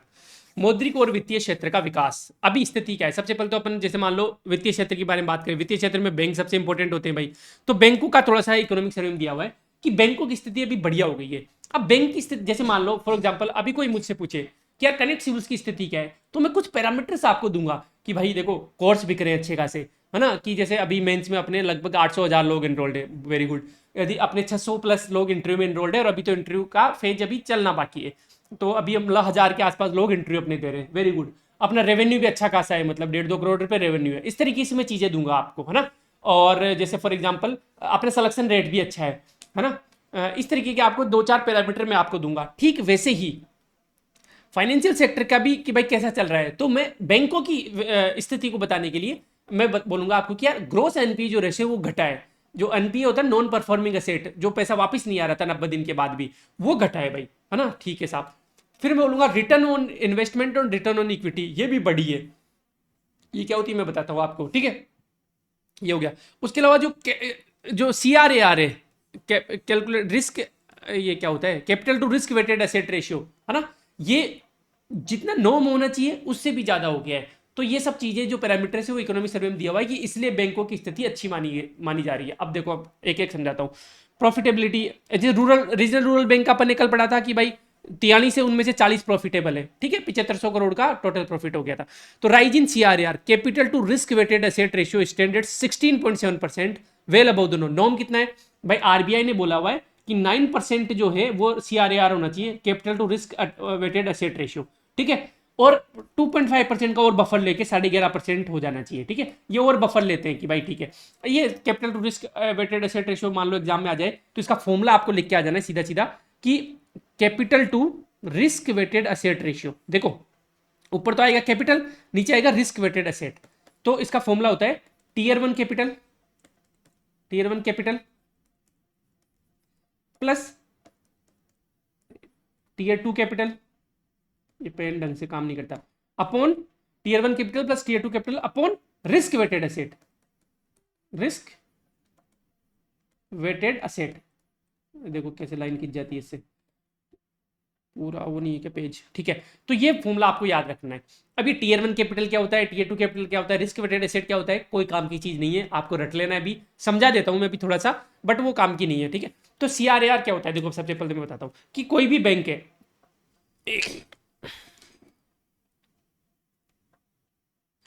कोई भी बैंक है, उस बैंक को क्या चाहिए होता है कि थोड़ा सा कैपिटल है ना वो रिजर्व में रख के चलना पड़ता है, ताकि ऐसा नहीं हो कि भाई एक साथ कोई ग्राहक वगैरह मांगने आ जाए, या फिर उसकी फाइनेंशियल स्थिति मजबूत होनी चाहिए कुल मिला के। जैसे फॉर एग्जांपल आपके पेरेंट्स हैं, आपके पेरेंट्स आपको बोलेंगे कि थोड़ा सा पॉकेट मनी बचा के रखा। अपन भाई मिडिल क्लास लोग हैं, हम बचपन से ही सीखते आ रहे हैं कि पैसा को खर्च मत कर, गुल्लक में डाल दे, गुल्लक में डाल दे, कभी फिर तेरे काम आएगा, तू बाहर पढ़ने जाएगा या जाएगी तब काम आ जाएंगे, या फिर दीपावली को काम आ जाएंगे। इस तरीके से अपन पैसे बचाते हैं ना, वो गुल्लक जो है ना वो capital risk weighted asset ratio मान सकते हो आप, है ना। तो बैंक के लिए इसने गवर्नमेंट ने बोला हुआ है, आरबीआई ने मैंडेट किया हुआ है कि कम से कम 9% जो है वो आपका रहना चाहिए, 9+2.5 ऊपर से आपने कर दिया, ठीक है। ये बासिल नोम से बासिल 3 के अनुसार है, बासिल संस्था है बाहर की, वो सारे जो बैंक से वित्तीय संस्थान उनका ध्यान रखती है, ताकि ग्लोबल, क्योंकि आप सारी इकोनॉमीज इंटरकनेक्टेड है, तो एक जगह भी कुछ गड़बड़ होती है, जैसे अमेरिका में जो बस्ट हुआ था 2008 का फाइनेंशियल जो क्राइसिस आई थी, उससे पूरी इकोनॉमी, पूरी ग्लोबल इकोनॉमी वो हुई थी। तो इसीलिए एक इंटरनेशनल संस्था बना दी गई ताकि ऐसा कुछ ना हो। तो सीआरआर क्या होता है, अब देखो ऊपर कैपिटल है, tier 1 capital plus tier 2 capital. अब किसी बैंक की कैपिटल क्या क्या होती है भाई, मान लो बैंक ने इक्विटी राइज की है ना, लोन लिया है किसी, ये भी तो कैपिटल होंगे, डेट वगैरह, तो ये टीयर 1 कैपिटल हो गई। तो इसमें अलग अलग होता है, टीयर 1 कैपिटल में होता है, टीयर 2 कैपिटल में अलग अलग होता है। तो ऊपर तो लिख दी कैपिटल जो आपका असेट है, परिसंपत्ति है, नीचे लिख दिया रिस्क वेटेड असेट। अब आपके असेट क्या क्या है, बैंक का असेट है, बैंक ने किसी को लोन दिया है, अब वो भी रिस्क वेटेड है कि सबको लोन दिया है। जैसे मान लो किसी को दे दिया ₹1,00,000 का लोन, किसी को दे दिया 5 लाख का लोन, किसी को 10 लाख का लोन दे दिया, तो ऐसे डायरेक्ट जोड़ते नहीं कि 1 + 5 + 10 नहीं, उस 10 को गुणा करेंगे कि यार उसका रिस्क कितना है।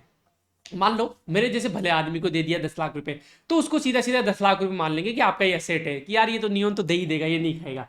लेकिन मान लो जो ₹1,00,000 है वो आपने ऐसे आदमी को दे दी जिसके रिटर्न के बहुत चांस कम है, तो आप उसको 1 लाख को गुणा करोगे फैक्टर से कि 0.5 कर दो भाई, इसको ₹1,00,000 मत मानो, 50,000 ही मानो, इसके आने की प्रोबेबिलिटी 50% ही है, ये आदमी खाएगा। तो ऐसे जो असेट है ना, जो लोन वगैरह दिए हुए इसने बैंक ने किसी को, वो असेट होते हैं, तो इसको मल्टीप्लाई करते हैं, रिस्क वेटेड, रिस्क से मल्टीप्लाई करते हैं कि उसके आने की प्रोबेबिलिटी कितनी है, फिर उसको नीचे डिवाइड कर देते हैं, तो उससे सीआरआर निकल के आता है, ठीक है, मोटा मोटा हो गया कि आपकी कैपिटल कितनी है और आपका असेट कितना है, रिस्क वेटेड असेट। तो एग्जाम में क्वेश्चन आ जाए कि सीआरआर क्या है, तो 2 नंबर का क्वेश्चन आएगा, ज्यादा से ज्यादा आएगा। तो एक तो लिखना है कि बासेल 3 नॉर्म्स के हिसाब से इंडिया में 9% प्लस 2.5%, मतलब 11.5% बैंक्स को रखना होता है। ठीक है, इसका फॉर्मूला क्या है, tier 1 capital plus tier 2 capital upon risk weighted asset. ठीक है, टीयर 1 कैपिटल क्या होती है, जैसे इक्विटी वगैरह जो होती है वो टीयर 1 कैपिटल में मानी जाती है। टीयर 2 कैपिटल बैंक ने कहीं से लोन वगैरह ले रखा है ना, वो भी एक तरीके से कैपिटल ही है, तो उसको भी क्या माना जाता है, टीयर 2 कैपिटल माना जाता है। तो इस तरीके से वो अंदर घुसने की ज्यादा अपने को आवश्यकता नहीं है। तो ये सीआरआर हो गया। ये होना कितना चाहिए, 11.5% आरबीआई के हिसाब से। अब क्योंकि अपन तो कंजर्वेटिव है ना, 9% इंटरेस्ट संस्था ने बोला, लेकिन अपन तो और भी 11.5 तक रखते हैं। लेकिन अभी बैंक ने बहुत अच्छे से परफॉर्म करके 16.5% तक, 16.7% तक रख रखा है। मतलब कोई टेंशन नहीं है, बैंक बढ़िया, बैंकों के पास कैपिटल है, बैंक कहीं भी बर्बाद नहीं होंगे, बढ़िया चल रहे हैं। ठीक है, एक तो ये हो गया। दूसरा, decline in GNPA, gross NPA जो होता है, जो लोगों को लोन दिया है जो 90 दिन से वापस नहीं आता, उसको एनपीए में डाल देते हैं, वो डिक्लाइन हो रहा है धीरे धीरे। पहले क्या था, जैसे फॉर एग्जाम्पल यहाँ पे आएगा अभी, देखो 2018 में लगभग 11.2% हो गया था, जो कि बहुत खतरनाक था। पहले ले लेता हूँ, 11.2% हो गया था। अब ये घट के सितंबर 2024 में 2.6% हो गया। तो आप तो मोटा मोटा याद रखो कि 2018 में 11% से घट के ग्रोस एनपीए 2.6% हो गया। अब ये घटा कैसे भाई, बहुत सारे रिफॉर्म लिए गए थे, रिकैपिटलाइजेशन कर दिया गया था, बैंकों में पैसा दिया गया था, बैंकों के जो मैनेजमेंट है उसको कंट्रोल में लिया गया था, बैंकों को मर्ज किया गया था, बहुत सारी प्रॉब्लम हो रही थी ना। और जो इंसॉल्वेंसी एंड बैंक्रप्सी कोड आया, तो जो भगोड़े वगैरह थे, या जो फिर ऐसे जो कॉर्पोरेट्स थे जिन्होंने बहुत ज़्यादा पैसे खा रखे थे, उनके परिसंपत्तियों को बेच के बैंकों को पैसा वापस दिलाया गया था। तो ऐसे कुल मिला के बहुत सारे एफर्ट्स लगाए गए थे, तब जाके ये जीएनपीए कम हुआ है, 2.6% पे आ गया। तो देखो सीआरआर अच्छा खासा चल रहा है अपना, जीएनपीए कम हो रहा है, रिटर्न ऑन असेट और रिटर्न ऑन इक्विटी, है ना, ये भी अच्छे खासे चल रहे हैं। मतलब ये जितने ज्यादा होंगे उतना अच्छी बात है। तो रिटर्न ऑन असेट क्या होता है, net income upon average total asset. Return on equity होते हैं net income upon share holders equity. ज्यादा समझने की बात है नहीं, टोटल इनकम कितनी हो रही है बैंक की upon total average total asset कितने हैं बैंक के पास। इसमें क्या है, नेट इनकम कितनी हो रही है बैंक की, और शेयर होल्डर के पास इक्विटी कितनी है। भाई बैंक भी तो अपने शेयर देता है शेयर होल्डर्स को, तो ये भी अच्छा खासा चल रहा है ना। देखो सीआरआर 16.7% चल रहा है। रिटर्न ऑन असेट क्या है, रिटर्न ऑन एसेट चल रहा है 1.4% चल रहा है, रिटर्न ऑन इक्विटी 14% चल रहा है, ग्रोस एनपीए घट के 2.6% हो गया। ये इतना डेटा याद करने की जरूरत नहीं है, दो डेटा याद कर लेना, सीआरआर 16.7%, ग्रोस एनपीए घट के 2.6% हो गया, return on asset and return on equity का डेटा याद करने की जरूरत नहीं है, ये भी अच्छे चल रहे हैं, बस ऐसे लिख के आ जाना, क्योंकि कीवर्ड्स भी इंपॉर्टेंट होते हैं एग्जाम में। ठीक है, उसके अलावा फाइनेंशियल इंक्लूजन इंडेक्स की बात करें तो भाई इंक्रीज हुआ है, तो ये भी अच्छी बात है। फाइनेंशियल इंक्लूजन मतलब ज्यादा लोगों के बैंक अकाउंट खुले हैं, ज्यादा लोग बैंकिंग ट्रांजेक्शन कर रहे हैं कैश की बजाय। ठीक है, इससे भी बैंकों की स्थिति सुधार होती है। तो कौन निकालता है, आरबीआई निकालता है। कहां से कहां रेंज होता है, 0 से 100 के बीच में होता है। ये जीरो कंप्लीट फाइनेंशियल एक्सक्लूजन है, मतलब लोग है ही नहीं, बैंकों को जानते ही नहीं है। और 100 मतलब कंप्लीट फाइनेंशियल इंक्लूजन, मतलब हर आदमी हर पैसा बैंकों के माध्यम से ही लेन देन कर रहा है, कैश वगैरह में लेन देन नहीं हो रहा। तो अपना कितना है अभी, 64.2% है 2024 में, पहले 50-53 था, अब बढ़ के 64.2 गया, ये भी अच्छी बात है। Equity based financing is gain popularity where the number of initial public offerings increase 6 fold from 2013 से 2024। पहले क्या होता था कि किसी भी कंपनी है उसको पैसा उठाना है, तो ज्यादातर अपना लोन से ही उठाती थी, कि कहीं से लोन ले लिया आपने, ये जो वो इश्यू कर दिए, डिबेंचर्स हो गए, बॉन्ड्स इश्यू कर दिए। लेकिन अभी जो हाल ही में ना कंपनियों के पैसा उठाने का तरीका चेंज हुआ है, अब वो आईपीओ वगैरह जाती है, इक्विटी बेच मतलब अपने शेयर बेचती है और पैसा उठाती है। तो ये भी अच्छी चीज है इकोनॉमी के लिए। ठीक है, मतलब मैक्सिमम लोग ट्रस्ट कर रहे हैं इन कंपनियों पे। ट्रेंड क्या हो रहा है, there is a rise in the share of consumer credits in the overall credit extend by the banks. भाई पहले क्या होता था कि ज्यादा जो क्रेडिट जो लोन था बैंक्स ना कॉर्पोरेट्स वगैरह को देते थे, बड़ी बड़ी कंपनियों को देते थे। लेकिन अब जैसे जैसे मिडिल क्लास राइज कर रही है, वैसे वैसे पर्सनल लोन बढ़ रहे हैं। किसी ने कार लोन ले लिया, किसी ने होम लोन ले लिया, किसी ने शिक्षा पे लोन ले लिया। ठीक है, ये सब लोन बढ़ रहे हैं। भाई पहले तो अपने तो अपन सोचो, अभी आपके घर में भी किसी ने लोन ले रखा होगा पक्का, किसी ने कार लोन ले रखा होगा, किसी ने घर पे लोन ले रखा होगा, है ना। लेकिन पहले तो लोन को बहुत तेबू माना जाता था, लोन तो कर्जा माना जाता था, पहले लेते नहीं थे। लेकिन अब धीरे धीरे लोगों का सोसाइटी का माइंडसेट चेंज हो रहा है। पहले ऐसा होता था कि भाई पूरी जिंदगी कमाएंगे फिर पेंशन के टाइम घर बनाएंगे। अभी ऐसा नहीं होता कि घर अभी बना लेते हैं, इससे बढ़िया लोन ले लेते हैं उस पर, और धीरे धीरे पूरी जिंदगी उसको करते रहेंगे। भाई 60 साल के बाद में आप घर बनाओगे तो कितने साल रहोगे, 10-15 साल रहोगे, 20 साल रहोगे। उससे बढ़िया ना अभी से ही बढ़िया जीवन जीते रहो और थोड़ा थोड़ा थोड़ा चुकाते रहो। तो ये भी लोगों का माइंडसेट चेंज हुआ है। तो कंज्यूमर जो लोन से, पर्सनल लोन से वो बढ़े। There is been rise in the non bank based financing in recent years. भाई सिर्फ बैंक ही तो ना फाइनेंस देते हैं, हिंदी में मैं पढ़ देता हूँ भाई, नहीं तो आप गालियां दोगे फिर। गैर बैंक आधारित वित्त पोषण में वृद्धि हुई है। अब बैंकों के अलावा और कौन वित्त देता है? बहुत सारी है भाई, एनबीएफसी देती है, नॉन बैंकिंग फाइनेंशियल कंपनीज, है ना। बॉन्ड बाजार में हिस्सेदारी बढ़ी है कि कंपनियां सीधे बैंकों से लोन नहीं लेती, अपने बॉन्ड जारी कर देती है, सरकार अपने बॉन्ड जारी कर देती है ना। उसके अलावा और पैसे उठाने का तरीका क्या है? इक्विटी शेयर जारी कर दिया, वो सब गैर बैंकिंग आधारित वित्त पोषण हो गया। इक्विटी आधारित वित्त पोषण में वृद्धि हुई, आईपीओ लिस्टिंग वगैरह। आप पता है वैश्विक स्तर पर भारत पहले स्थान पर आ गए आईपीओ लिस्टिंग में, वेरी गुड। युवा निवेशकों का अनुपात बढ़ा, 40% हो गए। पहले युवा निवेश, पहले निवेश कौन करता था? 40+, 50+ के लोग करते थे। अभी तो बहुत सारे युवा हैं जो भी निवेश करने लग गए, ठीक है। ये डीमेट अकाउंट खुल गए, शेयर बाजार, ट्रेडिंग वगैरह बहुत सारे लोग करते हैं, ठीक है। यहां तक क्लियर है चीजें। तो ये बैंकों की स्थिति हो गई। फाइनेंशियल जो अपने जो वित्तीय जो क्षेत्र है उसकी स्थिति ये चल रही है अभी। मौद्रिक विकास के बारे में बात करते हैं। मौद्रिक नीति का मुख्य लक्ष्य क्या होता है? इन्फ्लेशन को कंट्रोल करना, पहला मुख्य उद्देश्य होता है। फिर सेकेंडरी होता है आर्थिक विकास, ठीक है, ये आपको पता ही है। रेपो रेट का रुझान क्या चल रहा है भाई? 6.5% रही थी बहुत दिनों तक, है ना। अप्रैल 2024 में दिसंबर 2023 आरबीआई रेपो रेट 6.5% रखी। फिर फरवरी में 6.5 से घटाकर 6.25 कर दी। और अभी हाल ही में 9 अप्रैल को मॉनेटरी पॉलिसी कमेटी की वो हुई थी, ये इकोनॉमिक सर्वे में तो नहीं दिया, लेकिन जब मैं नोट्स बना रहा था तो उसी दिन हुई थी शायद। तो ये घट के फिर 6% पे करा दिया गया। तो ये ग्राफ आप बना के आ सकते हो, अच्छा लगेगा एग्जामिनर को। तो भाई 6.5% चल रही थी, फिर 6.5% हुई, फिर 6.25% हो गई, सॉरी 6% हो गई, 6.5%, 6.25% एंड देन 6%। तो ये आप ग्राफ बना के आ सकते हो अप्रैल 2025 में, ठीक है। और अभी जो रुख है वो उदारवादी है, अकोमोडेटिव है, मतलब आगे हम रेपो रेट को और भी कम कर सकते हैं, है ना। तो रुख से पता लगता है कंपनी फिर उस हिसाब से डिसीजन लेती है कि हमें शेयर बाजार में लगाना चाहिए या नहीं लगाना चाहिए। लोग उस हिसाब से डिसीजन लेते हैं। 3 टाइप के रुख होते हैं, अकोमोडेटिव, उसके अलावा क्या नाम है, टाइटनिंग, कैलिब्रेटेड टाइटनिंग और न्यूट्रल, ठीक है। कैलिब्रेटेड टाइटनिंग में होता है कि हम रेपो रेट को बढ़ाएंगे, टाइट करेंगे, पैसे को खींच के रखेंगे। और न्यूट्रल का है कि हम बढ़ा भी सकते हैं, घटा भी सकते हैं, ठीक है। तो अभी अकोमोडेटिव और भी घटने के चांस है आगे आने वाली मॉनेटरी पॉलिसी कमिटीज में, ठीक है। 0.25% से कम किया मतलब 25 बेसिस पॉइंट से। मैंने बताया था आपको बेसिस पॉइंट क्या होता है कि 100 से गुणा कर देते हैं, जितने 0.25 पे तो उसको 100 से गुणा कर दो, उतना बेसिस पॉइंट आ जाएगा। तो 25 बेसिस पॉइंट से कम की। एग्जाम में जब आप बेसिस पॉइंट वगैरह लिख के आते हो ना, ये की वर्ड है एक तरीके से, बेसिस पॉइंट, ठीक है। तो एग्जामिनर को, इकोनॉमिक्स के प्रोफेसर को अच्छा लगता है कि यार बेसिस पॉइंट लिखा है इसने, ठीक है। तो ये थोड़ा बहुत पता होना चाहिए। पॉलिसी रेपो रेट अभी 6% चल रही है। स्टैंडिंग डिपॉजिट रेट आपको पता है, इससे क्या होती है, 0.25% कम होती है। मार्जिनल स्टैंडिंग फैसिलिटी, जब भाई मार्जिन पे आ गए बैंक, अब तो पैसा चाहिए ही चाहिए, तो फिर इससे 0.25% ज्यादा होती है, तो 6.25% हो गई। बैंक रेट आपको पता है मार्जिनल स्टैंडिंग फैसिलिटी के बराबर ही होता है, 6.25%। और रिवर्स रेपो रेट काफी कम होती है, क्योंकि इसमें उल्टा हो रहा है, बैंक अपने डिपॉजिट करवा रहा है अपने पैसे को आरबीआई में, तो ये 3.35% हो गई। सब प्री की चीजें हैं, आ जाए तो लिख के आ जाना, ये सब मैंने अच्छे से आपको पढ़ाया हुआ है पहले, ठीक है। सीआरआर का क्या चल रहा है भाई? सीआरआर 4.5% था, उसको घटा के 4% कर दिया गया, ये भी इंपॉर्टेंट है, ठीक है। तो हाल ही में अभी दिसंबर 2024 में, हालांकि 2 चरणों में होता, सीधा 4.25 हुआ था, फिर 4 किया था, लेकिन अभी अपने को अभी सीआरआर कितना चल रहा है? 4% चल रहा है। एसएलआर 18% चल रहा है। अब आप बोलोगे सीआरआर एसएलआर क्या होता है, तो फिर मैं बोलूंगा कि आपने प्रीलिम्स क्लियर किया हुआ है, आपने अच्छे से पढ़ा हुआ है सीआरआर एसएलआर क्या होता है, ठीक है। तो अभी तो मैं नहीं पढ़ा रहा आपको। तो सीआरआर, अच्छा, सीआरआर कम करने से क्या होगा भाई? तरलता बढ़ेगी।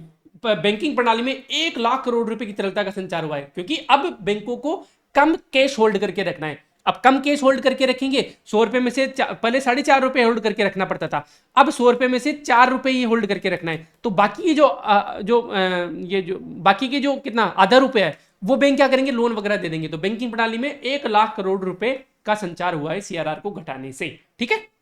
ठीक है साहब, मुद्रा आपूर्ति के बारे में बात कर लेते हैं, ये भी इंपॉर्टेंट है भाई, कि एम मनी मल्टीप्लायर क्या होता है? तो मनी मल्टीप्लायर का फॉर्मूला होता है M3/M0, ये ध्यान रखना। अरे यार ये क्यों अटक रहा है? M3/M0, ठीक है। M3 क्या होता है? ब्रॉड मनी होता है। M3 क्या, M0 क्या होता है? हाई पावर्ड मनी होता है। ये सब भी अपन ने प्री में पढ़ा था। तो अब मोटा मोटा ये कितना है? 5.7% होता है। मुद्रा गणक जितना अच्छा होगा, इसका मतलब है कि इकोनॉमी फल फूल रही है, लोग बहुत ज्यादा ट्रांजेक्शन कर रहे हैं इधर उधर, ठीक है। तो मनी मल्टीप्लायर भी अच्छा खासा चल रहा है अपना। कहाँ गया? मनी सप्लाई, ठीक है। तो ये ध्यान रखना, 5.7 पे चल रहा है अपना मनी मल्टीप्लायर। और कैसे निकालते हैं? M3/M0। और M3 क्या होता है? M3 की डिफिनेशन पूछी जा सकती है। जो ब्रॉड मनी है वो होता है मनी इन सर्कुलेशन, ठीक है, हाई पावर्ड मनी जिसे बोलते हैं, plus demand deposit with the banks plus time deposit with the banks, ये आप फॉर्मूला लिख के आ जाओ, अपॉन M0, ठीक है। ये हो गया मनी मल्टीप्लायर। तो ये मनी मल्टीप्लायर की डेफिनेशन होगी। M3 की डेफिनेशन मैंने आपको बता दी। ये कितना चल रहा है? 5.7 चल रहा है, ठीक है साहब। अब वो थोड़ा सा आपको डाउट आ सकता है कि मनी मल्टीप्लाई का एक फॉर्मूला 1/CRR भी होता है, और सीआरआर जब कितना है 4% है, तो ये तो फिर 25 हो गया भाई, 1/4%, 400 हो गए, 25 हो गया। तो आप बोलोगे कि यार 1/CRR के हिसाब से तो 25% है, जबकि आप 25 होना चाहिए, जबकि अपना 5.7 है। ये ना आइडियल होता है कि इतना होना चाहिए सीआरआर के हिसाब से। तो सीआरआर के बाद में क्या जो पैसा बचा, मान लो 4% सीआरआर है, 100 में से 4 रुपए ही बैंक को अपने होल्ड रखने, बाकी बैंक दे सकता है। क्या बैंक देता है? सच में नहीं देता। बहुत सारी चीजें होती है, एसएलआर होता है तो कुछ गवर्नमेंट सिक्योरिटीज में रखना होता है, इसलिए नहीं दे पाता। उसके अलावा वित्तीय जो समावेशन है उतना अच्छा नहीं है, तो इतना जल्दी पैसा घूम नहीं पाता। ठीक है, एनपीए वगैरह हो जाते हैं तो वापस पैसा इकोनॉमी में आता नहीं है ना। लोग केस को होल्ड करके रखते हैं, है ना। बैंक ने तो पैसा दे दिया, लेकिन अपनी तिजोरी में भरा हुआ है, सर्कुलेट नहीं हो रहा। जितना सर्कुलेट होगा उतना ही तो मनी मिल। तो ये आइडियल है, थ्योरिटिकल है ये 1/CRR कि होना 25 चाहिए सीआरआर के हिसाब से, लेकिन है कितना 5.7 है। ये कम क्यों है? इसीलिए क्योंकि मनी सर्कुलेट नहीं हो रहा, ब्लैक मनी है, लोगों ने अपनी तिजोरियां भरी हुई है। उसके अलावा बहुत सारे हर्डल्स होते हैं लोन देने में, एसएलआर है, इसलिए बैंकों को, बैंक अपनी 100% इफिशियंसी पे काम नहीं कर रहे, जितना लोन उनको देना चाहिए उतना नहीं दे पा रहे हो किसी कारणवश। तो ये सब चीजें जब होती है तब मनी मल्टीप्लायर थ्योरिटिकल से कम होता है। होना 25 चाहिए सीआरआर के हिसाब से, लेकिन है कितना 5.7 है। ठीक है, आई होप समझ में आ गया होगा, थोड़ा ऐसे ही कॉन्सेप्ट था तो मैंने समझा दिया। A higher money multiply indicates that the banking system is generating a greater money supply from the money provided by the central bank of India. ठीक है, in India recent efforts to promote financial inclusion have encourage people to hold less cash in hand related to their deposits which partly explain the increase in the money multiplier. ठीक है, क्योंकि अब financial inclusion बहुत ज्यादा हो गया, UPI वगैरह हो गया, पैसे इधर उधर ट्रांसफर करने में कोई जोर नहीं आता, तो फटाफट से पैसे इधर उधर ट्रांसफर होते हैं, तो मनी मल्टीप्लायर बड़ा है। फाइनेंशियल अब हर लोगों के बैंक अकाउंट है, जनधन अकाउंट है, खाते खुले हुए सबके। ठीक है, चले आगे। तो देखो ये मनी मल्टीप्लायर की बात करें तो कोरोना के टाइम पे देखो ये पहले बढ़िया खूब उछाल में था, कोरोना के टाइम पे नीचे हो गया, अब फिर धीरे धीरे वापस रिकवर कर रहा है, क्योंकि कोरोना में तो लेन देन खत्म ही हो गई थी, इसलिए अब वापस रिकवर कर रहा है। ठीक है, तो ये आप ग्राफ बना के आ सकते हो इस तरीके से उछाल करके कोरोना टाइम ऐसे, है ना। और यहाँ पे लिख देना कोरोना, कोविड-19, ये है मनी मल्टीप्लायर, ये है ईयर। ठीक है, आगे चलते हैं साहब।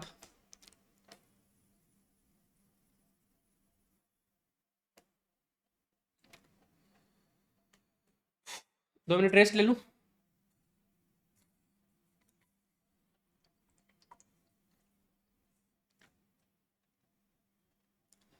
यार तबीयत वगैरह का मतलब मैं बोलने लायक तो नहीं हूँ। मैं 4-4 घंटे लगातार क्लास ले लेता था पिछले साल, और अभी ये हालत है कि मैं 1-2 घंटे में ही परेशान सा हो जाता हूँ। क्यों?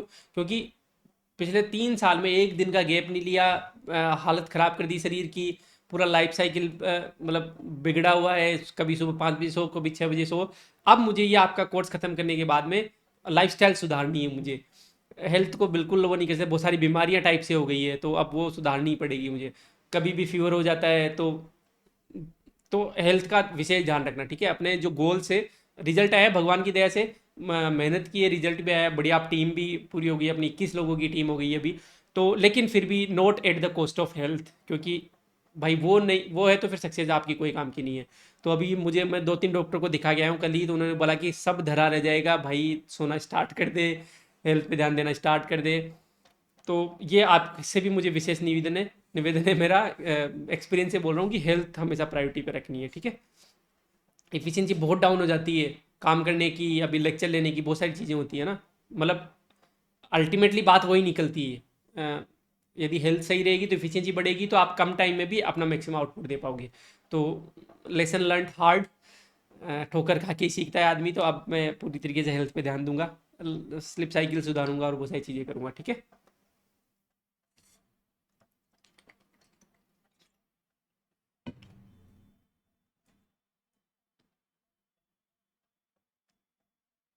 इंडियन इकोनॉमी को पढ़ाने का मेरा उद्देश्य सबसे इम्पोर्टेंट था कि यार इकोनॉमिक सर्विस से बच्चे डरते हैं, इकोनॉमी से डरते हैं कि यार ये क्या होता है, क्या होता है। अब देखो अपन बिल्कुल जैसे देसी भाषा में बात करते हैं अपन, तो यही तो होता है। मैं छोटी मोटी चीज़ें, सारी चीज़ें अपने को समझ में आ रही है कि भाई क्या हो रहा है क्या नहीं हो रहा है। इकोनॉमिक सर्विस से डरना ही नहीं है अब अपने को। ठीक है, फाइनेंशियल इंटरमीडिएशन के बारे में बात करते हैं। तो फाइनेंशियल इंटरमीडियरीज ही होते हैं जो बैंकों का पैसा है ना वो लोगों तक पहुंचाते हैं, और लोगों का पैसा वापस बैंकों तक। बहुत सारे फाइनेंशियल इंटरमीडिएट जो है, एनबीएफसी हो गई, इसके अलावा ये शेयर मार्केट हो गए, ये है ना, सेबी वगैरह में जो ये क्या नाम है, क्या है ये, इसको क्या बोलते हैं बॉम्बे वाले को, स्टॉक एक्सचेंजेज वगैरह हो गए, ये सब फाइनेंशियल इंटरमीडिएट इंटरमीडियरीज है, ठीक है। तो policy rate set by MPCR transmitted to the real economy through financial intermediary. भाई मान लो रेपो रेट कम कर दिया, रेपो रेट कम करने से क्या लोन सस्ते होंगे, लेकिन लोन कैसे जाएंगे, फाइनेंशियल इंटरमीडियरीज के थ्रू लोगों के पास जाएंगे, चाहे वो बैंक हो, चाहे नॉन बैंकिंग फाइनेंशियल कंपनी जो, चाहे रेगुलेटर्स हो, ये सब हो ना। CRR and SLR requirements influence the lending capacity of financial, पता है आपने को कि सीआरआर बढ़ेगा तो लोन महंगे हो जाएंगे, तो फिर जो लेंडिंग कैपेसिटी वो कम हो जाएगी। तो higher CRR less money available to lending reduces the credit creation. Higher SLR भी वही वाली चीज है, ठीक है। ये सब आपको प्रीलिम्स में पढ़ा दिया था। ग्रोस एनपीए रेशियो डिक्लाइन हुआ है, क्यों? क्योंकि रिकवरी हुई है, अपग्रेडेशन हुआ है, राइट ऑफ हुए कुछ, राइट ऑफ मैंने आपको बताया था कि बस वो खाते से हटा देते हैं। इसका मतलब ये नहीं कि वो बैंक रिकवर नहीं करेगा, बस खाते से हटा देता है उनको, ठीक है। तो 11.2% से 2.6% पहुंच गया। आरबीआई की फाइनेंशियल स्टेबिलिटी रिपोर्ट आरबीआई करता है, और अपनी जो फाइनेंशियल इंक्लूजन में अपने स्कोर कितना 64 हो गया, 64.2 हो गया ना। सीआरआर अपने पढ़ ही लिया, tier 1 capital plus tier 2 capital upon risk weighted asset, ये होता है। अभी कितना चल रहा है 16.7 चल रहा है ये, जो कि बहुत अच्छी चीज है ना। पहले कम था देखो 12%, हालांकि 12% भी अच्छा था, लेकिन अपना सीआरआर अच्छा है क्योंकि अपन कंजर्वेटिव है ना। हम ज्यादा हम बचा के रखते हैं, हमारी सोच ही ऐसी है इंडियंस की कि भाई थोड़ा हिस्सा बचा के रखना। जैसे मैं भी कनेक्ट में वैसा है ना कि कुछ लाख रुपए में बचा के रखूंगा कि भाई कोई इमरजेंसी आ जाए, कुछ दिक्कत हो जाए, मान लो अनफॉर्चुनेट, हालांकि थैंक गॉड, मतलब thank you to all people की कभी पैसों की कमी आने नहीं दी। मैं जो डिवाइस लाना चाहता था, जितनी मैं सैलरी देना चाहता था, जिस मैं टीममेट को ऑन बोर्ड लाना चाहता था, जितनी सैलरी वो डिमांड करते हैं मैं दे पा रहा हूँ आपकी वजह से। लेकिन फिर भी एक फिक्स परसेंटेज ऑफ फंड में बचा के रखता हूँ कि हो सकता है कि कल को कुछ इमरजेंसी आ जाए कि कोर्स नहीं बिके। इसका मतलब मैं हाथ थोड़ा ना खड़े कर दूंगा, मेरी टीम को बोल दूंगा कि नहीं आप कहीं और जाके, नहीं, ये मेरी जिम्मेदारी है। लीडरशिप इसके लिए ही बोलते, लीडरशिप बोलते हैं कल को कोरोना ही आ गया तो ऐसा थोड़ा ना बोल दूंगा कि यार आप कोर्स नहीं बिक रहे, आप अपने अपने, नहीं, उनको सैलरी तो देनी पड़ेगी मुझे, तो मुझे भी वो जो फंड है वो बचा के रखना पड़ेगा। वही सीआरआर है। तो अपनी तो मेंटेलिटी ऐसी होती है इंडियंस की कि हम उड़ाने में ज्यादा विश्वास नहीं करते, थोड़ा बचा। हमारे घरों में भी आपकी मम्मी की पॉकेट मनी, मतलब पॉकेट मनी क्या, जो रिजर्व मनी है वो देख लेना सीआरआर आपकी मम्मी का बहुत हाई निकलेगा, है ना। वो रखती है पैसा यार, 50-60 हज़ार रुपए, लाख रुपए, 2 लाख रुपए किसी की मम्मी के पास मिल जाएंगे, मिडिल क्लास फैमिली में भी। इमरजेंसी फंड जो होता है वो रखते ही रखते हैं वो। Return on asset and return on equity, ये भी अपना इंक्रीज हुआ है, ये अच्छी बात है। Credit growth double digit growth हुई है, मतलब जैसे for example double digit growth का मतलब हो गया कि 10% से ऊपर, कि जैसे 100 रुपए पहले बैंक देता था तो इस बार बैंक 110 रुपए से ज्यादा दे रहा है, ठीक है। तो इससे डबल डिजिट, तो अच्छी बात है। जितना क्रेडिट घूमेगा इसमें इकोनॉमी, उतनी इकोनॉमी बूस्ट होगी। Across industries bank credit to micro SMEs है ग्रोइंग फास्ट। मान लो अपन अलग अलग इंडस्ट्रीज का कंपेयर करें बड़े, तो ये एमएसएमईज को ज्यादा लोन जा रहा है, जो कि अच्छी बात है। पहले क्या होता, इंदिरा गांधी के एरा में और ये कांग्रेस के एरा में, या फिर पहले 90s में, या फिर इवन मैं कांग्रेस और यूपीए को कंपेयर नहीं कर रहा, लेकिन पहले की बात कर रहा हूँ, 20th सेंचुरी की बात कर रहा हूँ। वहां पे जो बिग इंडस्ट्रियलिस्ट है उनको ही लोन जाता था, छोटे लोगों को लोन कहाँ मिलता था। लेकिन अभी धीरे धीरे चीजें चेंज हो रही है, चीजें डिजिटल हो गई है ना। उसके अलावा बहुत सारे गवर्नमेंट के एफर्ट्स भी हुए हैं, तो अब छोटी इंडस्ट्रीज को भी लोन जा रहा है, जो कि अच्छी बात है, ठीक है। इन दिसंबर 2024 MPC announce the increase in the interest rate ceiling on foreign currency non resident deposits, ठीक है। मैं समझा देता हूं आपको। जो foreign currency non resident deposits होते हैं, बाहर की जो एनआरआई होते हैं, वो यहाँ के बैंकों में पैसा जमा करा देते हैं, उस पे उनको ब्याज मिलता है। तो आरबीआई ने अभी मॉनेटरी पॉलिसी कमेटी ने कहा कि इनका ब्याज दर बढ़ा दो। अब ब्याज दर बढ़ाएंगे तो वो क्या करेंगे, ज्यादा पैसा जमा करेंगे, भाई सबको ब्याज कमाना है, तो वो वहां पे खर्च करते हैं या फिर वहां के बैंकों में जमा कराते हैं, उससे बढ़िया यहाँ के बैंकों में जमा करा रहे हैं, तो ज्यादा पैसा आ रहा है अपनी इकोनॉमी में, अच्छी बात है ये तो, ठीक है। तो इसलिए फॉरेन इन्फ्लोज बढ़ गया इंडिया में, बहुत अच्छी बात है। In the union budget 2025 the loan limit under the modified जो एमआईएसएस जो स्कीम थी केसीसी की, 3 लाख से 5 लाख कर दिया है। मैंने क्या बताया था आपको कि केसीसी में इंटरेस्ट सबवेंशन मिलता है। केसीसी में जो लोन मिलता है वो 7% ब्याज दर पे मिलता है, लेकिन 4% की छूट मिल जाती है, तो आपको 3% का ही पड़ता है। तो ये जो चीज होती थी पहले 3 लाख तक के ही, कैसी चीज तो भाई आप 1 करोड़ तक की भी उठा सकते हो, लेकिन ये जो इंटरेस्ट सबवेंशन मिलता था और ये जो 7% ब्याज दर लागू होती थी, वो सिर्फ 3 लाख तक के लोन पे ही लागू होती थी। उससे ऊपर फिर 12-13% एमसीएलआर से लिंक्ड होता था, है ना।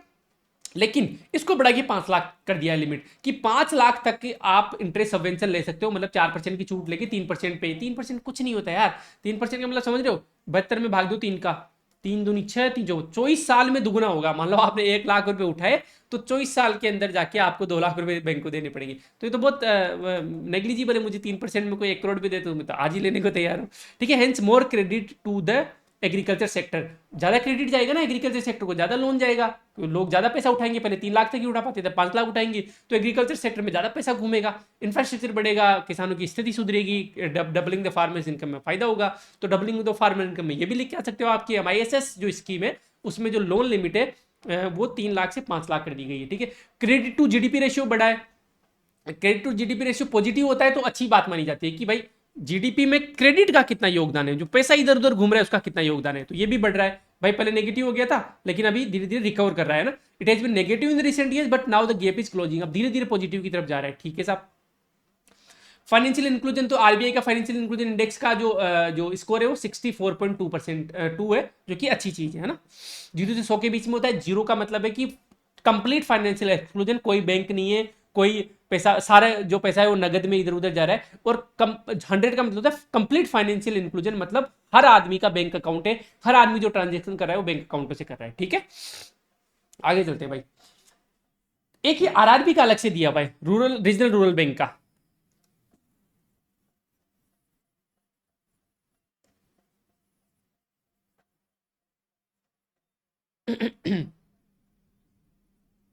ठीक है, रीजनल रूरल बैंक का अलग से दिया है तो आपने, तो भाई रीजनल रूरल बैंक का आपको इधर पढ़ाया हुआ था अच्छे से स्टैटिक में, एक मिनट, प्री के टाइम पढ़ाया था आपको ना, तो ये इसमें शायद ही मिलेगा, रीजनल रूरल बैंक्स, हाँ ठीक है, वो प्री वाले नोट्स मिलेगा आपको, थोड़ा थोड़ा यहीं पे अपन देख लेते हैं। आपको वो पढ़ाया था ना कि भाई इसका PSL नॉर्म्स कितना होता है, 75% होता है, क्या रीजनल रूरल बैंक इसमें अर्बन सेंटर्स में भी खोल सकते हैं, क्या अर्बन सिटी में भी खोल सकते हैं, ये सारी चीज़ें थी है ना। तो रीजनल रूरल बैंक के बारे में थोड़ा सा मैं बता देता हूँ।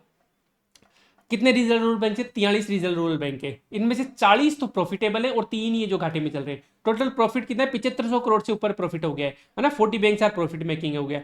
और अभी 11,000 लगभग 11,000 करोड़ का रिकैपिटलाइजेशन असिस्टेंस दिया गया था फाइनेंशियल 22 और 23 में। उससे क्या हुआ कि इनके एनपीए रिड्यूस हो गए, ये कॉस्ट रेशनलाइज कर सकते हैं, टेक्नोलॉजी का अडॉप्ट कर सकते हैं, अपनी जो कॉर्पोरेट गवर्नेंस है उनमें इंप्रूव कर सकते हैं। रिकैपिटलाइजेशन क्या होता है, बैंक में सरकार द्वारा पैसा इंजेक्ट करना। अब वो अलग अलग तरीके से कर सकता है कि बैंक ने क्या किया, सरकार ने क्या किया, उस बैंक के कुछ शेयर खरीद लिए, तो शेयर खरीदे तो पैसा देगी है ना, तो पैसा आ गया बैंक के पास। या फिर सरकार ने क्या किया कि बॉन्ड जारी कर दिए उसके बैंक के, इस तरीके से कैसे भी करके पैसा ठूसना है उसके अंदर, तो पैसा आगे आएगा तो टेक्नोलॉजी आएगी कि नई नई मशीनें खरीद ली बैंक ने, नए कंप्यूटर खरीद लिए, कॉर्पोरेट गवर्नेंस स्ट्रक्चर सुधरेगी कि ट्रेनिंग दे दी अपने एम्प्लॉइज को किसी होटल में बुला के है ना, उसका खर्चा होता है, ये सब चीजें हो गई। एनपीए को रिड्यूस कर दिया कि राइट ऑफ कर दिया कुछ लोन्स को, जब एनपीए रिड्यूस होता है तो आपकी बैलेंस शीट स्ट्रॉन्ग दिखती है, बैलेंस शीट स्ट्रॉन्ग दिखती है तो बाकी चीजें भी सही हो जाती है।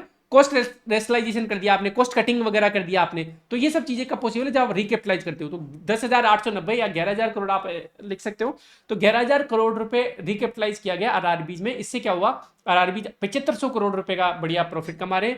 43 में से 40 बैंक प्रॉफिट में, 3 बैंक की जो प्रॉफिट नहीं बना रहे। और राजस्थान में लगभग कितनी ब्रांचेज नहीं, टोटल कितनी ब्रांचेज है, 22,000 ब्रांचेज है इंडिया में।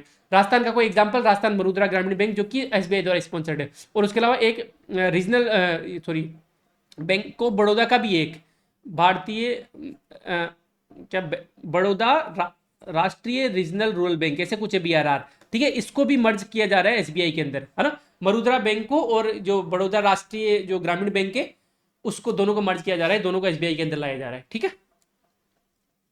CRAR बहुत अच्छा है इनका, 14.2% है जो कि अच्छी चीज है। ग्रोस एनपीए रिड्यूस होकर 6% पहुंच गए। भाई टोटल ग्रोस एनपीए तो 2.1% था, लेकिन रिजर्व बैंक का थोड़ा ज्यादा है 6.1%, लेकिन फिर भी ये 10 साल का सबसे कम स्तर पे अपन आ गए, ठीक है। डेवलपमेंट फाइनेंस इंस्टीट्यूट, वो इंस्टीट्यूशंस जो डेवलपमेंट के लिए जो फाइनेंस देते हैं, जैसे इंफ्रास्ट्रक्चर बनाने के लिए, रोड रेलवे, इन सब के लिए ना, तो अलग अलग, जैसे IFCI हो गया, ICICI जो अभी प्राइवेट बैंक है, पहले कभी 1955-56 में डेवलपमेंट फाइनेंशियल इंस्टीट्यूट के हिसाब से स्टार्ट होता है, industrial credit and investment corporation of India, ठीक है।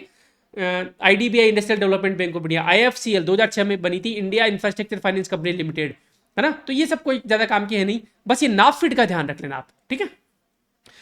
नाफिड क्या है, national bank for financing infrastructure and development, एक तो इसकी फुल फॉर्म याद रख लेना नाफिड की। ये रहा, national bank for financing infrastructure and development. एक बैंक है जो कि नेशनल बैंक है, किस लिए? फाइनेंसिंग इंफ्रास्ट्रक्चर, इंफ्रास्ट्रक्चर को फाइनेंस करने के लिए, पैसा देने के लिए, एंड डेवलपमेंट के लिए, ठीक है साहब। National bank for financing infrastructure and development, ठीक है साहब। आरबीआई ने 8 मार्च 2022 को, 8 मार्च का महिला दिवस होता है, तो 8 मार्च 2022 को से अखिल भारतीय वित्तीय संस्थान AI, all India financial institutes का दर्जा दे दिया गया। ऑल इंडिया इंस्टीट्यूट पहले 4 थे, आप अपने अच्छे से प्रीमियम पढ़ा था, एक्जिम, नाबार्ड, एनएसबी और सिडबी, अब 5वां हो गया नाफिड, ठीक है। ये प्रीमियम मैंने आपको पढ़ाया था। तो 3-4 लाइनें 2 नंबर का क्वेश्चन आ सकता है कि नाफिड के बारे में कुछ बताओ, कि 8 मार्च 2022 को आरबीआई ने इसे 5th all India financial institute बता दिया। इसकी फुल फॉर्म आप लिख दो, national bank for financing, national bank for financing infrastructure and development, financing infrastructure, infrastructure को फाइनेंस करने के लिए और डेवलपमेंट के लिए। और फिर बाद में आप बोल सकते हो अन्य 4 संस्थान कौन कौन से, एक्जिम, नाबार्ड, एनएसबी और सिडबी, ठीक है। बैंकिंग में एआई का इस्तेमाल कैसे कैसे कर सकते हैं भाई, क्योंकि इस बार काफी कुछ इकोनॉमिक सर्वे में एआई और एमएल की बातें हुई है। तो क्रेडिट अंडरराइटिंग के लिए, क्रेडिट ऋण की स्वीकृति प्रक्रिया के लिए भाई एआई सी क्या है, डेटा आप इकट्ठा करो। अब अंडरराइटिंग का मतलब होता है कि आप पहले असेस करते हो कि इस आदमी को लोन देना चाहिए या नहीं देना चाहिए, उसे बोलते हैं अंडरराइटिंग प्रोसेस। ऋण स्वीकृति की जो प्रक्रिया है उसे बोलते हैं अंडरराइटिंग प्रोसेस।